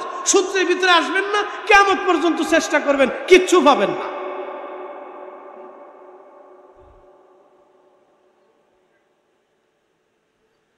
হযরত ওমর রাদিয়াল্লাহু আনহু চিঠি লিখলেন। চিঠি নীল নদের নামে লিখলেন। একসাথে কোন না মারহাবা। কার নামে? নীল নদের নামে চিঠি লিখলেন। দেখেন, চিঠি লিখা ভাস করে বার্তাবাহকের হাতে দিয়ে বললেন, তুমি চিঠি নিয়ে যাবে আমর ইবনুল আস সেনাপ্রধানকে বলবে চিঠিখানা নিয়ে যেন নীল নদের পানির ভিতরে ছেড়ে দিয়ে আসে, বাকি চিন্তা তার করতে হবে না। আল্লাহু আকবার বললেন না? না, জোরে বলেন। তাহলে সাহাবীদের কারামত আছে না নাই? জোরে বলেন, আছে না নাই? এই ঘটনা কিন্তু নবীজির ইন্তেকালের বহু বছর পরে। নবীজির ইন্তেকালের কত বছর পরে? বহু বছর পরে। তাহলে সাহাবীদের সময় কারামত ছিল, সাহাবীদের সময় কারামত ছিল। এটার নাম আহলুস সুফা, সুফি থেকে, মুজাহাদা থেকে। এটা ইলমুল কাল। এটা সাহাবীদের ভিতরে, 4 খলিফার ভিতরে ছিল, 10 সাহাবীর ভিতরে ছিল, আহলে বাইতের মধ্যে ছিল, বিশেষ বিশেষ সাহাবীদের ভিতরে এগুলি ছিল। একসাথে বলবেন না মারহাবা? বিশেষ বিশেষ সাহাবীদের ভিতরে এই ইলম আল্লাহর নবী জমা করে দিয়ে গেছিল।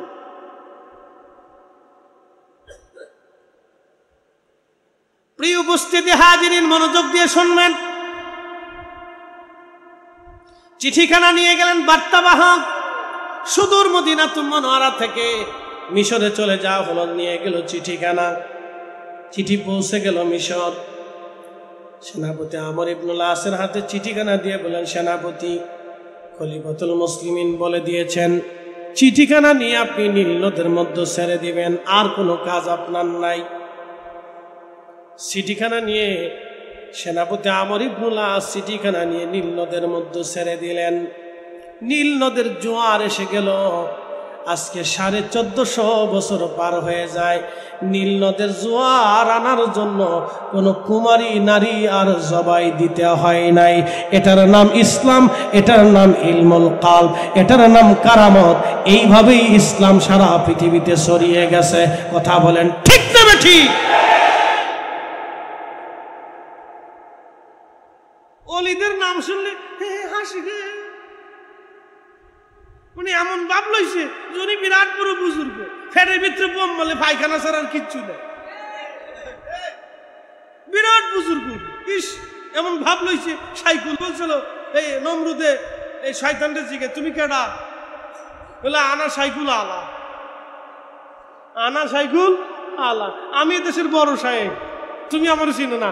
নমরুদ কয়, তোমার তো দেখলাম না কোনোদিন, তুমি আমার দেখবা না। কি লেগে আইছো? বলে তোমার উপকারের লেগে আইছি। বলে কি উপকার করবা? বলে নমরুদ রে, আমি যেটা দেখি তোরা এটা দেখোস না। বলে কি দেখো? বলে তুমি ইব্রাহিমের আগুনের মধ্যে ফেলতে পারবা না। বলে কারণ কি?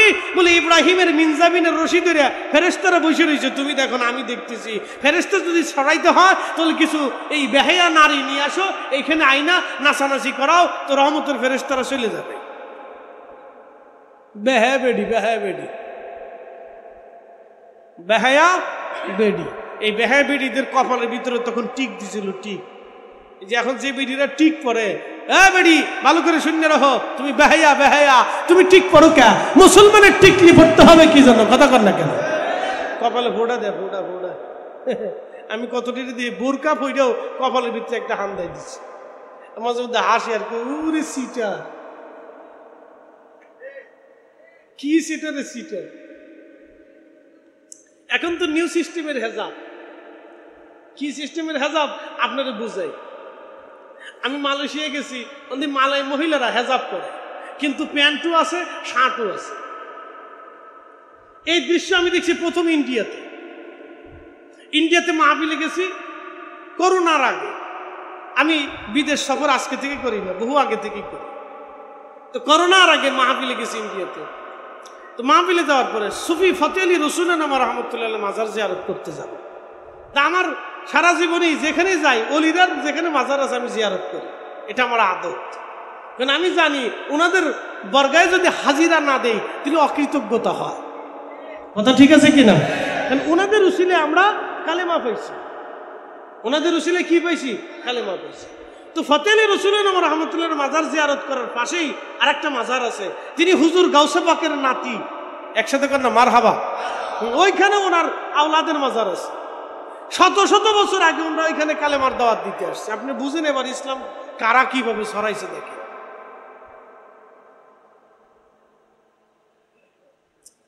তা আমি মাজার জিয়ারত করার উদ্দেশ্যে বাসে উঠছি, তো দেখি এক বেডি বাসের ভিতরে উঠছে।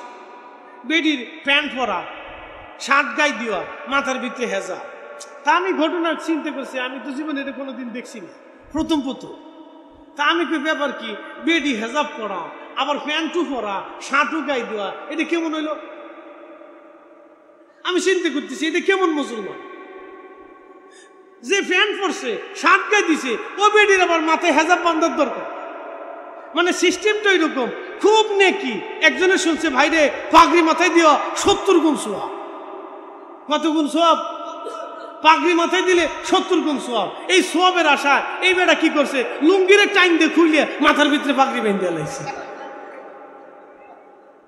তো লুঙ্গি খুলে মাথায় পাগড়ি বাঁধলে যেরকম নাকি প্যান্ট শার্ট গায়ে দিয়া বেডিটা হেজাব বাঁধলে ওইরকম নাকি? কথা কন না কেন? আমি হাসি, আরে খোদা, হেজাব কোন দিকে চলে গেছে? মালয়েশিয়া বছর যায় দেখি ওই সিস্টেমের হেজাব। আমি হাসি, আরে খোদা, কোন দেশে কোন সিস্টেম চলে এসেছে, সর্বনাশ। মহিলারা প্যান্টও পরে, শার্টও গায়ে দেয়, আবার হেজাবও জানছে। পাগলের দেশ কোথা। এটা বাংলাদেশে আসতেছে ধীরে ধীরে ধীরে ধীরে ধীরে ধীরে ছড়াইতেছে। এগুলি হতে দেওয়া যাবে? একসাথে বলেন, হতে দেওয়া যাবে? তাহলে পর্দা থাকবে না। জোরে বলেন কি থাকবে না? পর্দা থাকবে না। পর্দা ধ্বংস, পর্দা শেষ।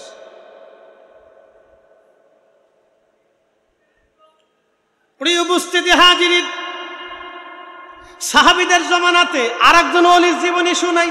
একসাথে কর না মারহাবা। শোনাবো না আস্তে করেন না, জোরে বলেন শোনাবো নি? শুনাইতেছি। সে ওলির নাম আবু মুসলিম আল খাওলামি রহমতুল্লাহ। তিনি কিবারুত তাবিঈন, কিবারুত তাবিঈন। শুনে যা, হযরত আবু মুসলিম আল খাওলামি তিনি কিবারুত তাবিঈন, কিবারুত তাবিঈন। তিনি হযরত ওমর, আবু বকর রাদিয়াল্লাহু আনহুর জামানাতে আসলেন। ইতিহাস শুনে যাবেন। সাহাবীদের জামানাতেও কারামত ছিল, সেটা কেমন শোনাই দিয়ে যায়। নবীজির ইন্তেকাল হয়ে গেল। আবু মুসলিম আল খাওলামি মিশর থেকে রওনা দিলেন। মিশর থেকে রওনা দিয়ে তিনি মদিনাতে আসলেন। মদিনা আসার পরে শুনতে পারলেন নবীজি আর দুনিয়াতে নাই।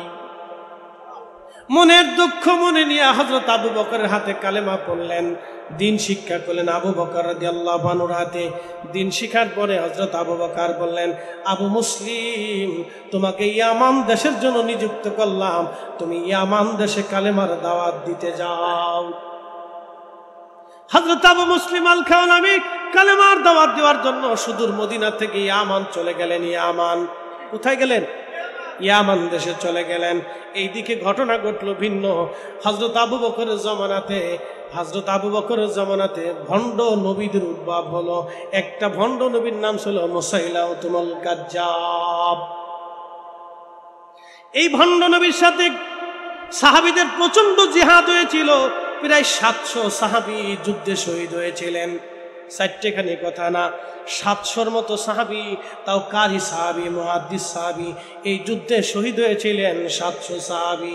দামি দামি সাহাবীরা এই মুসাইলামতুল কাজ্জাবের বিরুদ্ধে শহীদ হয়েছিলেন। হযরত আবু বকর এই দিকে ভণ্ড নবীর দমন করতে যাইয়া ইয়ামানের দিকে আর সৈন্যবাহিনী পাঠাইতে পারে নাই। ইয়ামান দেশে একজন ভণ্ড নবীর আবির্ভাব হলো।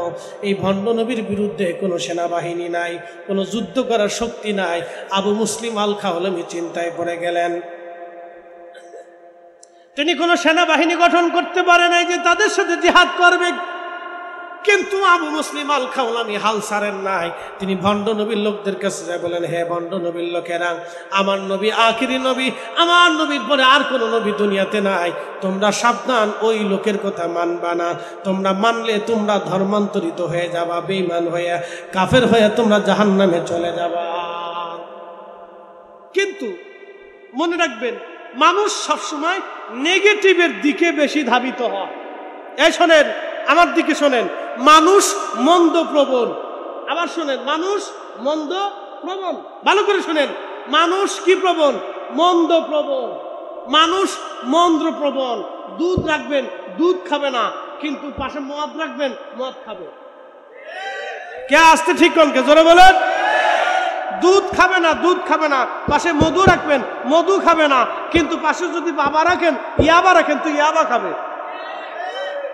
মানুষ মন্দ প্রবণ। মানুষ কি প্রবণ? মন্দ প্রবণ।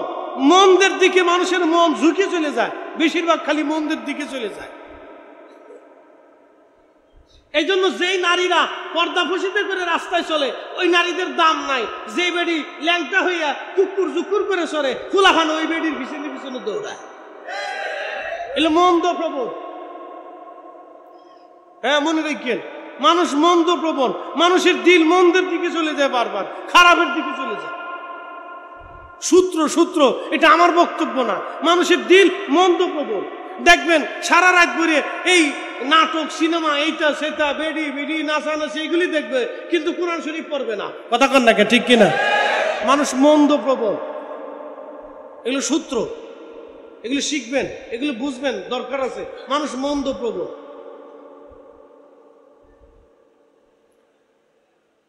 প্রিয় উপস্থিতি, মনোযোগ দিবেন। তো ওই সময় ভণ্ড নবীর লোকেরা টাকা পয়সা পাইয়া, কি পাইয়া? টাকা পয়সা পাইয়া, সুযোগ সুবিধা পাইয়া ওই দলে ফিরে গেছে। যেমন আমাদের বাংলাদেশে নির্বাচন আসলে সারাদিন 3 মাস পর্যন্ত নির্বাচনে চিল্লাইতেছে, মার্কা আসেনি রে, কহা আছে, কোন সে মার্কা? বদনা, বদনা, বদনা। 3 মাস পর্যন্ত বদনার পিছনে দৌড়াইছে। কলশালা রাত্রেবেলা আগের দিন আইসে 5,000 টাকা মারি দিয়ে কয় সাবধান, সারা মাস ধরে বদনা যাই চিল্লাইছিস আমার কলসে মারি দিস। টাকা পাইছে 5,000, বিবিরে কানে কানে কয় কোথাও দেওয়ার দরকার নাই, কালকে কলসে মেরে দিবা। সারা 3 মাস চিল্লিছে বদনা। পরের দিন ভোট দিবার যায় 10টার সময় মেরে দিছে কলস। মানুষ বন্ধ প্রবণ, টাকা পাইছে ভুলে গেছে। এই জন্য আমাদের তকদিরের পরিবর্তন হয় না। আমরা ভালো মানুষে ভোট দেই না, ভালো মানুষে চাই না। আমরা চোর বাটপার সিটারে ভোট দেই, পরে আমরা বসে বসে কান্দি, রাস্তা নাই, ঘাট নাই, এটা নাই, সেটা নাই, এটা চুরি, সেটা চুরি, গম চুরি, চাল চুরি, তেল চুরি, বেল চুরি, সব চুরি, চোরে চোরে চোরে চুরি, সারা দেশ গেছে ভই দিয়ে। কথা কর না কে? ঠিক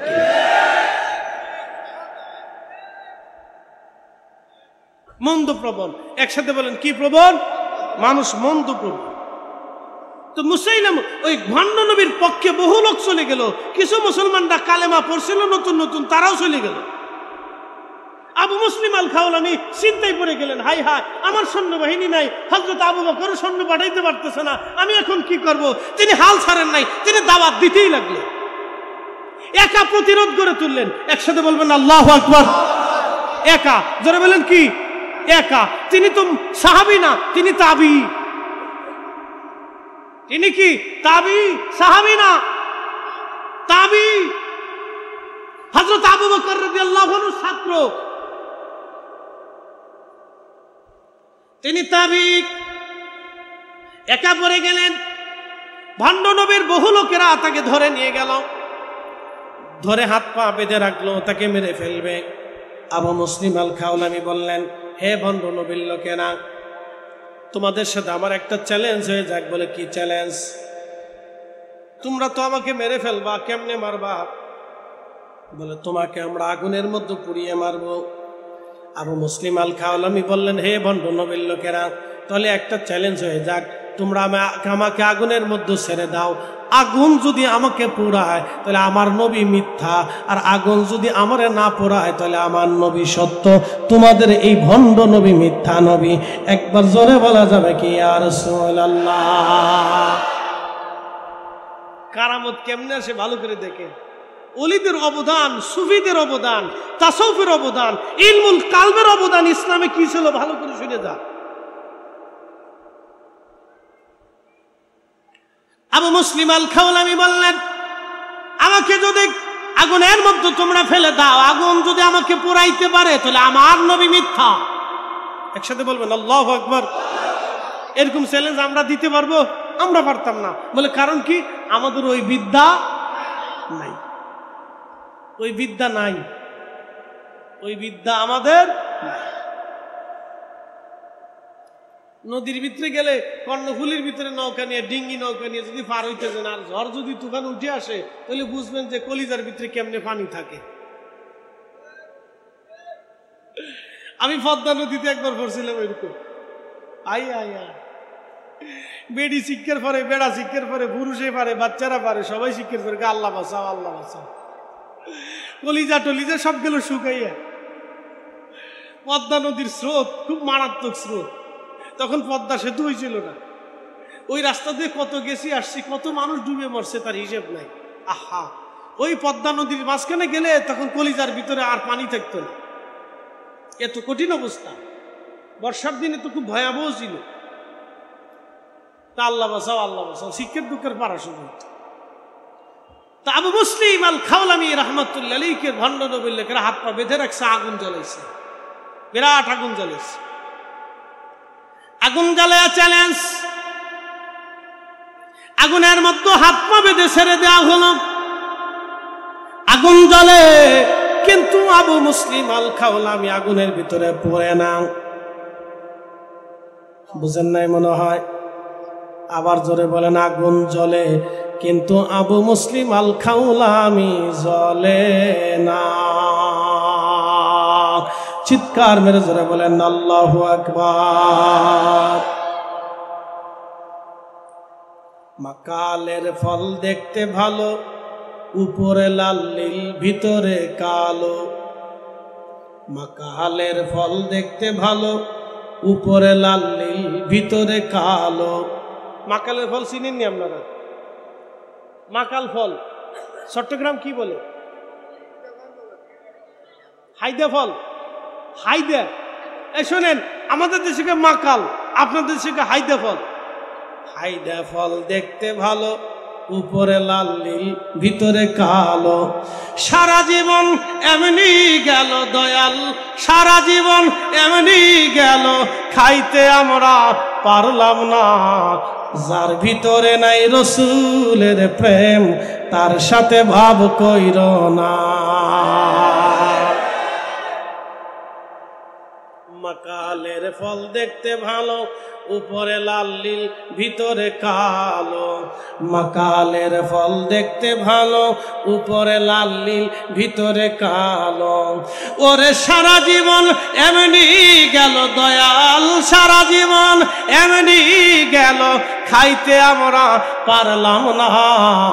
যার ভিতরে নাই রসুলের প্রেম, তার সাথে ভাব কইর না।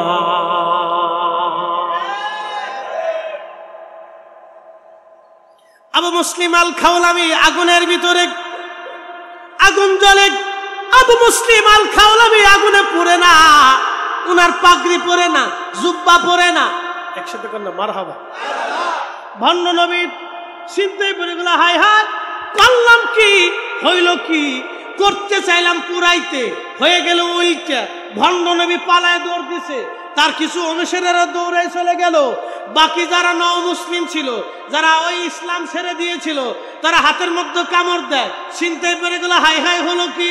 শেষ পর্যন্ত তারা তওবা করলো, আবু মুসলিম আল খাওলামির বিজয় হলো, লোকেরা ভণ্ড নবীকে তাড়িয়ে দিল। ওই জায়গায় ইয়ামান দেশে ইসলাম মুসলমান কায়েম হয়ে গেল। একবার জোরে জোরে বলা যাবে কি মারহাবা। তাহলে সাহাবীদের জমানায় কারামত ছিল কি ছিল না? ছিল। এটার নাম ইলমুল কাল। দুনিয়ার কোন মাদ্রাসায় কোন পুস্তকের পৃষ্ঠা এই বিদ্যা পড়ানো হয় না। হযরত আবু মুসলিম আল খাওলামি সুদূর মিশর থেকে রওনা করলেন মদিনা, সুদূর ইয়ামান থেকে রওনা করলেন মদিনাতুল মুনাওয়ারায়।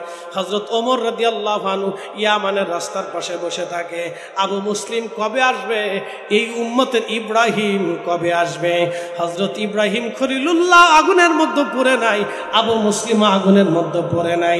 এই উম্মতের ইব্রাহিম কবে আসবে, এই উম্মতের ইব্রাহিমের সাথে আমার কবে সাক্ষাৎ হবে। হযরত আবু মুসলিম আল খাওলামি রাহমাতুল্লাহ আলাইহি ফিরে আসলেন। হযরত ওমর তাকে হালান সালাম দিলেন, বুকের মধ্যে জড়িয়ে ধরলেন, চুমা খাইলেন আর বললেন, আবু মুসলিম আল খাওলামি তুমি এই যুগের ইব্রাহিম। একবার জোরে জোরে বলা যাবে কি মারহাবা। সালাতুন ইয়া রাসূলুল্লাহ,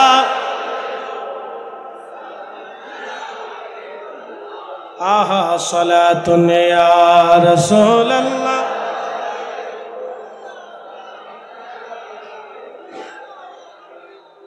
খবর লও ইয়া রাসূলুল্লাহ, খবর লও মেরে মাওলা মেরে আকা, খবর লও। সালাতুন ইয়া রাসূলুল্লাহ আলাইকুম, সালামুন ইয়া হাবিবাল্লাহ আলাইকুম।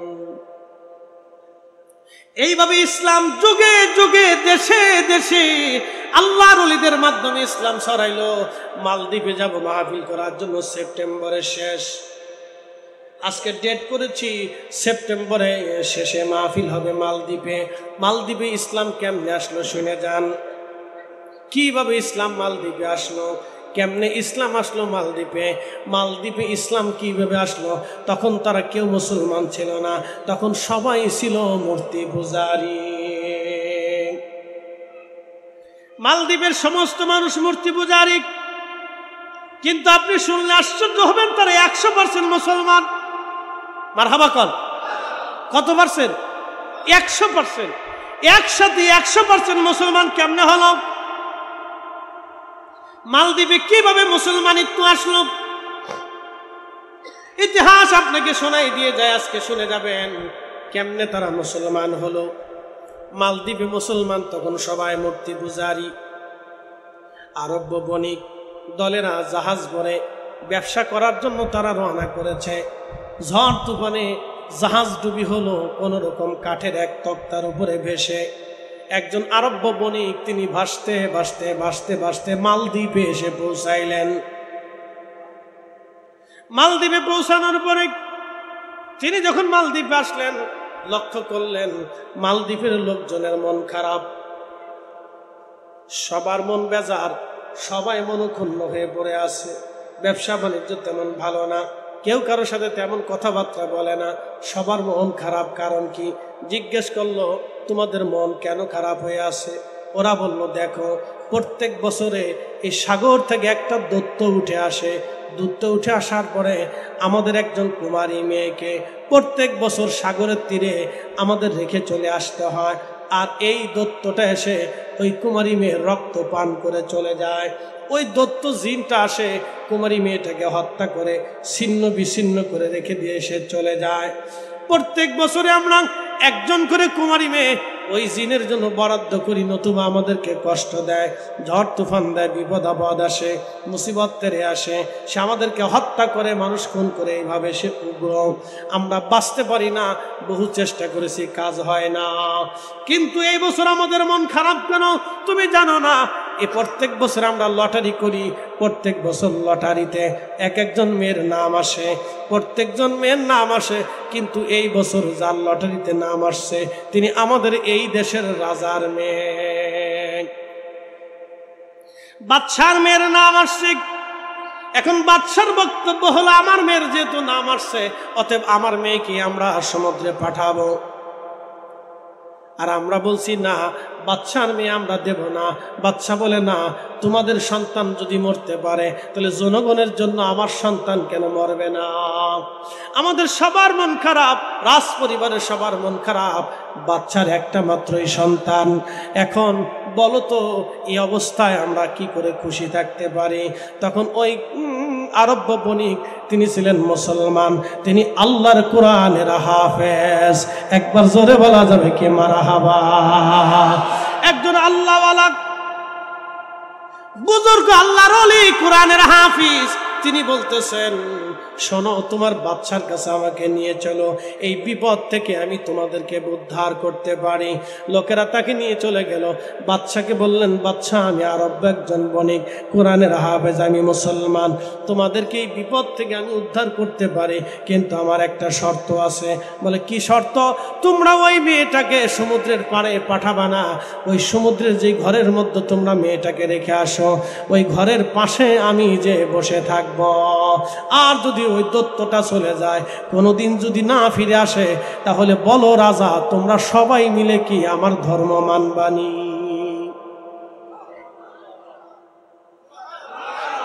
জোরে জোরে জোরে জোরে! ইসলাম এভাবে আসছে। আল্লাহর ওলিদের নাম শুনলে নাক ছিটকাও নাকি? ওনাদের মাজার জিয়ারত করতে ভালো লাগে না? বেদাতের গন্ধ পাও, শিরিকের গন্ধ পাও নাকি? তোমরা যারা ওলিদের কাছে যাও না, আমরা মনে করি তোমরা অকৃতজ্ঞ। কথা বলেন ঠিক না বেঠে?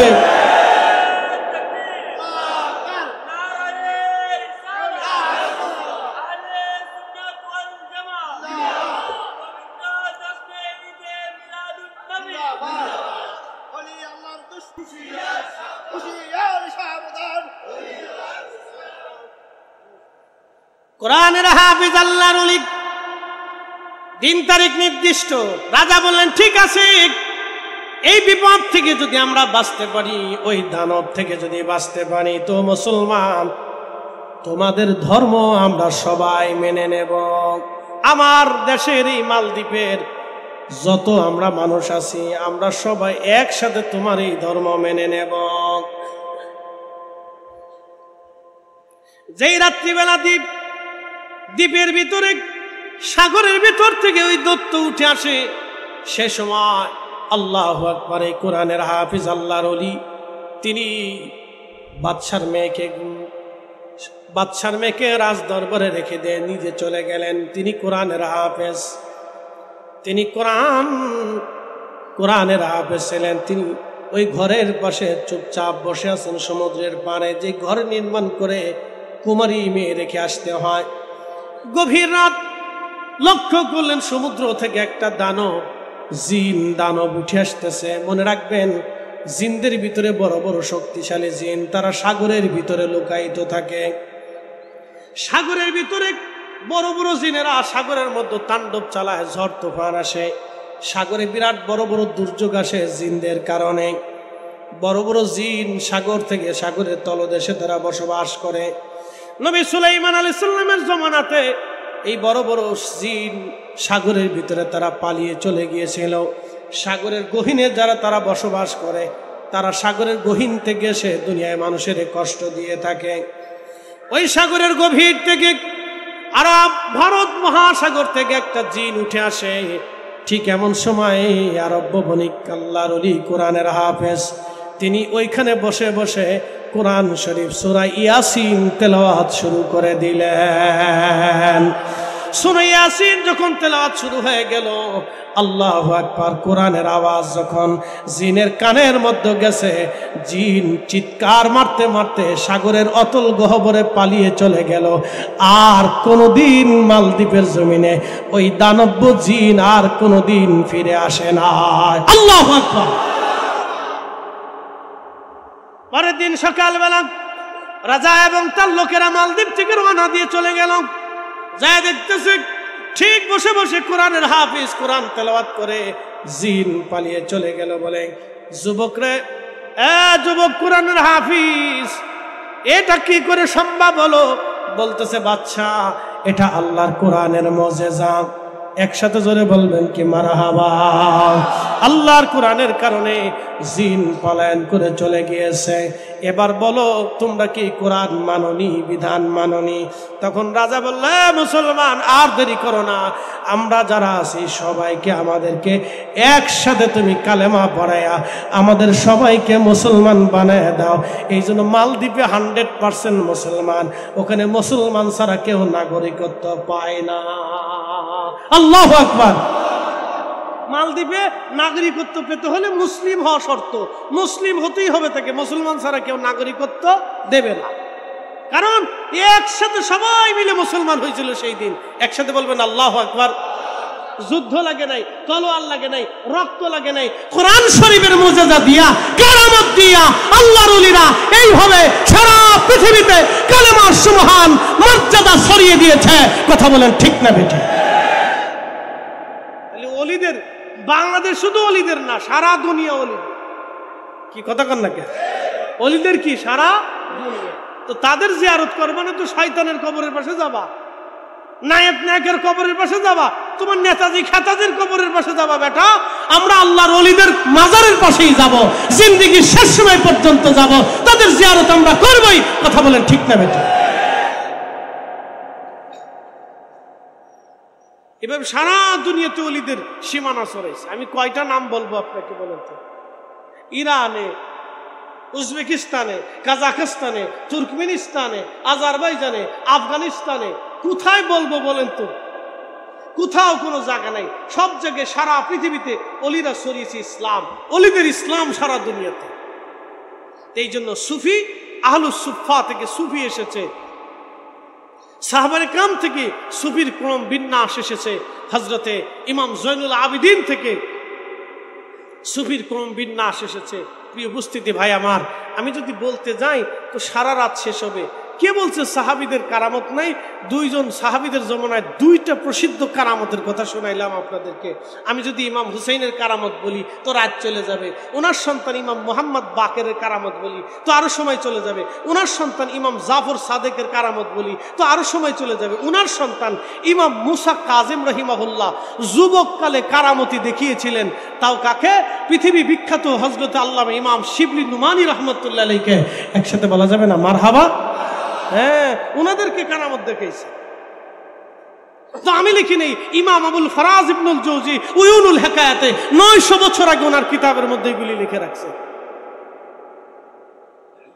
এই জন্য সুফি আহলুস সুফা, আহলুস সুফা থেকে সুফি আসছে। সুফি কারা? যারা দুনিয়া বিরাগী হয়, আল্লাহকে, আল্লাহ তো রসুলের জন্য নিজের জীবনকে কুরবানি করে দেয়। কুল ইন্না সালাতি ওয়া নুসুকি ওয়া মাহইয়ায়া ওয়া মামাতি লিল্লাহি রাব্বিল আলামিন। এই আয়াতের উপরে পরিপূর্ণ আস্থা, পরিপূর্ণ ইয়াকিন, পরিপূর্ণ আমল আপনি যদি কাউকে খুঁজে পান তাহলে একমাত্র সুফিরা আছে। কি কথা কন না কেন? কারা আছে? সুফিরা। সুফিরা ছাড়া আর কেউ নাই। আমাদেরকে বলবেন আমরাও নাই, আমরা টেকা ছাড়া কথা বলি। আই ঠিক আসতে কর কেন, ডরাই কর, বদ্ধ করবেন না, ভয় নাই, সত্য যেটা এটা বলতেছি। টাকা ছাড়া কারো কথা নাই। মাস্টার টাকা দিয়ে পড়ায়, ওই গাড়ি টাকা দিয়ে চালায়, ওই তেল টাকা দিয়ে পান, সরকার টাকা দিয়ে চলে, আমার টাকা দিয়ে সরকার চলে, সরকারের টাকা দিয়ে আমি চলি।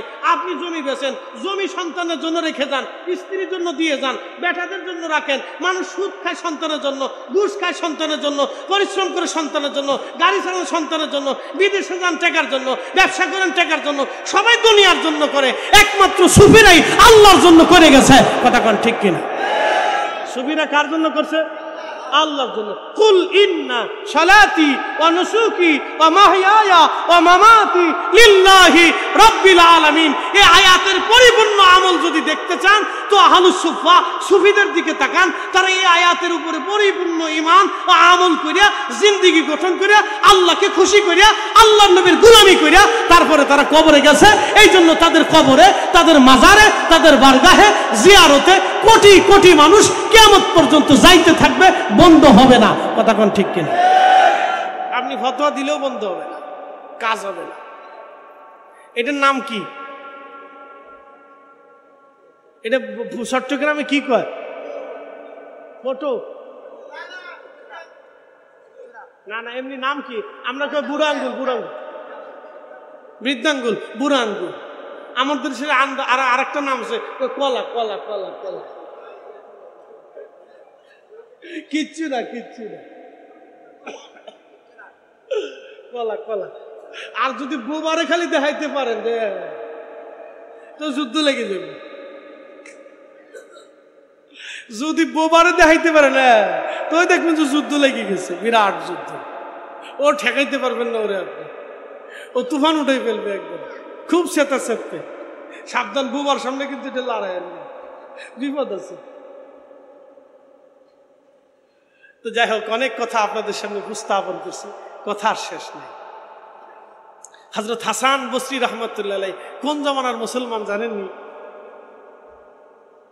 ওনার একটা কারামত বইলা আপনাদের কাছ থেকে বিদায় নেই। একসাথে বলবেন আল্লাহু আকবার। বলবো? কথা কন না কেন? বলবো নি? উনিও ইসলামের খেদমত করছে। উনি শুধু আলেম ছিলেন না, উনি আলেম, জাহেদ, আবেদ, সুফি সব ছিল। মারহাবা কর, সব ছিল ওনার ভিতরে। উনি কোন জামানার আলেম জানেননি?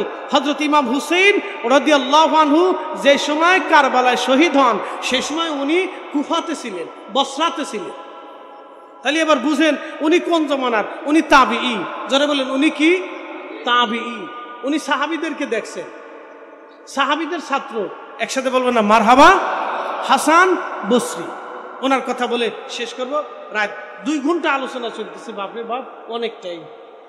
2 ঘন্টা রানিং চলতেছে। আপনারা আইছেন কিন্তু পরে আইছেন, আগে আসেন না। ওনার একটা কথা বলে শেষ করে দিচ্ছি, ও আজ আমার শেষ।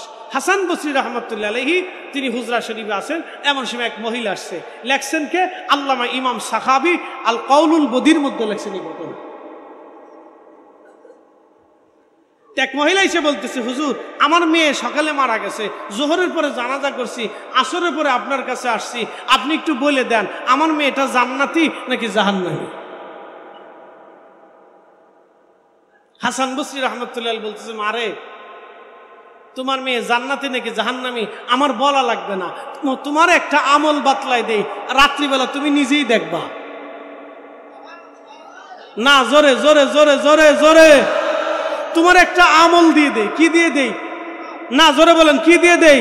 আমল দিয়ে দেই, তুমি রাত্রে দেখবা, তুমি নিজেই দেখবা। হযরত হাসান বসরি রাহমাতুল্লাহ আলাইহি মহিলাকে বলে দিলেন, মা তুমি রাত্রিবেলা চলে যাও, যাওয়ার পরে এশার নামাজ পড়বা, এশার নামাজ পড়ে 4 রাকাত নফল নামাজ পড়বা। কয় রাকাত? 4 রাকাত নফল নামাজ পড়বা। প্রত্যেক রাকাতে সূরা ফাতিহার সাথে সূরা তাকাসুর পড়বা। আলহাকুমুত তাকাসুর হাত্তা যুরতুমুল মাকাবির। এই সূরা তাকাসুর পরে তুমি রাত্রিবেলা ঘুমাইবা। রাত্রিবেলা ঘুমানোর আগে তুমি তাসবিহ হাতে নিয়া দুরূদ শরীফ পড়তে পড়তে ঘুমাই যাবা। ওগো মা, রাত্রিবেলা আমার আল্লাহ তোমাকে দেখাবে তোমার মেয়েটা জান্নাতি নাকি জাহান্নামী।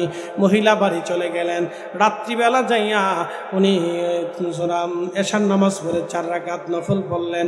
সূরা তাকাসুর দিয়ে নামাজ শেষ করার পরে তাসবিহ খানা হাতে নিয়া এই মহিলা দুরূদ শরীফ পড়তে পড়তে রাত্রিবেলা ঘুমিয়ে পড়লেন।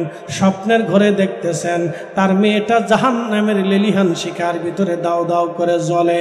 আর ডেকে ডেকে বলে, মা, ও মা, আমি জাহান্নামের মধ্যে চলে আসছি। মা গো, আমার অপরাধের জন্য আল্লাহ আমাকে জাহান্নামের মধ্যে পাঠিয়ে দিয়েছে। মারে, আমি বিপদগ্রস্ত, আমাকে উদ্ধার করো। এইভাবে মেয়েটা কান্নাকাটি করতেছিল। সকালবেলা ফজরের নামাজ পড়ে মহিলা কাঁদতে কাঁদতে হাসান বসরি রহমাতুল্লাহ আলাইহির দরগায় আসছে। আসার পরে বলতেছে, হুজুর, আমার মেয়েটা জাহান্নামের মধ্যে আছে। আপনি আমল দিয়েছিলেন, আমল করার পরে আল্লাহ আমারে রাত্রিবেলা দেখাইছে আমার মেয়ে জাহান্নামী। হুজুর গো, আমি কি করতে পারি? হাসান বসরি বললেন, মা, তুমি বেশি বেশি করে তোমার মেয়েটার জন্য দান সদকা করো, দোয়া করো। বাকি আল্লাহর ইচ্ছা, দেখা যাক আল্লাহর পক্ষ থেকে কি ফয়সালা হয়। পরের দিন রাত্রিবেলা হাসান বসরি রহমাতুল্লাহ আলাইহি ঘুমাইতেছে। স্বপ্নের করে দেখতেছে আল্লাহর বেহেশতের ভিতরে একটা সুন্দর মেয়ে আল্লাহর জান্নাতের উচ্চ মাকাম দিয়া ঘুরে ঘুরে বেড়ায়। ছোট্ট মেয়েটাকে ডাক দিয়ে বলতেছে, মা, তুমি জান্নাতের ভিতরে কিভাবে ঘুরে ঘুরে বেড়াও? জান্নাতের এত নাজ নিয়ামত কেমনে পাইছ? মেয়েটা ডাক দেখা, হুজুর, আপনি কি আমার চিনেন নাই? আমি সেই মেয়েটা, যেই মেয়ের খবর জানার জন্য আমার মা আপনার কাছে গিয়েছিল।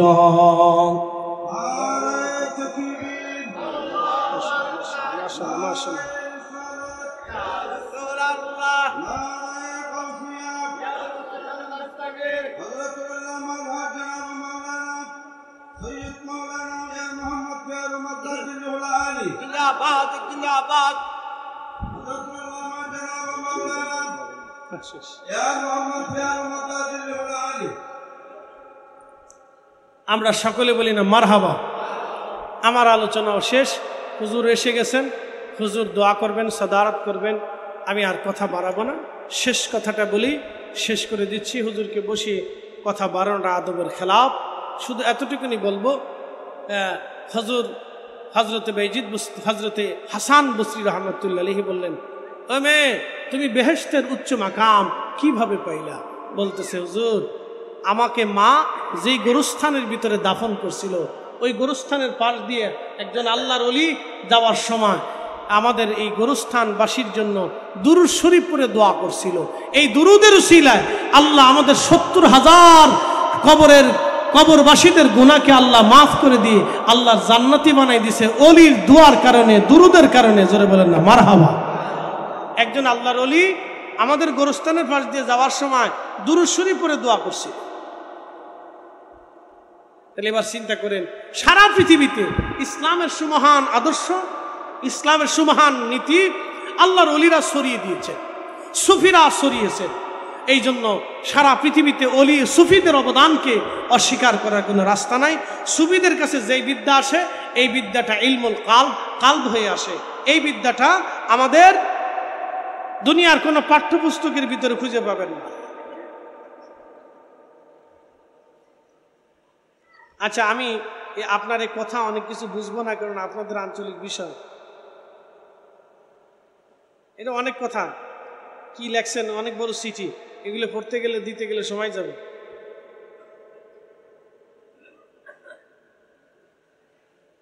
মাগরিবের আজানের সময় নাকি সব ঘরের দরজা বন্ধ রাখতে হয়, তখন নাকি জিন আর শয়তান নাকি ঘরের ভিতরে ঢুকে যায়। কিন্তু আমরা ছোট থেকে দেখেছি সন্ধ্যার সময় সব দরজা খোলা রাখতে। সত্য কতটুকু? আচ্ছা শোনেন, এই কথার একটা ছোট্ট জবাব আমি দিচ্ছি। ইমাম আবু হানিফা রহমতুল্লাহ একটা কিতাব আছে, মুসনাদ ইমামে আজম। এই হাদিসের কিতাবের ভিতরে একটা হাদিস আসছে, নবীজি বলতেন, তোমরা তোমাদের বাচ্চাদেরকে সন্ধ্যাকালীন সময়ে ঘর থেকে বের করো না, কিন্তু ঘরের দরজা বন্ধ রাখা, জানলা বন্ধ রাখার বিধান নাই। এটা বেশি অতিরিক্ত কথা। নবীজি বলতেন, এই সন্ধ্যাকালীন সময় একটা বিশেষ জাতিকে আল্লাহ দুনিয়াতে বিচরণ করার অনুমতি দেয়। সেই বিশেষ জাতির নাম হচ্ছে জিন জাতি। জিনেরা সন্ধ্যাকালীন সময় বের হয়। আমরা যেমন সকালবেলা বের হই, জিনেরা সন্ধ্যায় বের হয়। জিনেরা সারাদিন, তারা দিনে ওরা ইয়াতে থাকে আর রাতে ওরা বের হয়। আর আমরা রাতে বিশ্রাম করি, দিনে বের হই। এই জন্য জিনেরা সন্ধ্যায় বের হয়। অতএব দরজা জানলা বন্ধ রাখতে হবে না এমন কোনো বিষয় না, এটা অতিরিক্ত কথা, বন্ধ রাখার দরকার নাই। কিন্তু বাচ্চাদেরকে সাধারণত সন্ধ্যাকালীন সময় আপনারা একা ছেড়ে দিবেন না, এতটুকু মনে রাখবেন। আর এটা যে নিজেই লাগছেন এ পুরোটা আমি করতে গেলে অনেক সময় লাগবে, আর এক সময় ইনশাআল্লাহ। ভালো থাকবেন। আসসালামু আলাইকুম ওয়া রাহমাতুল্লাহি ওয়া বারাকাতুহু।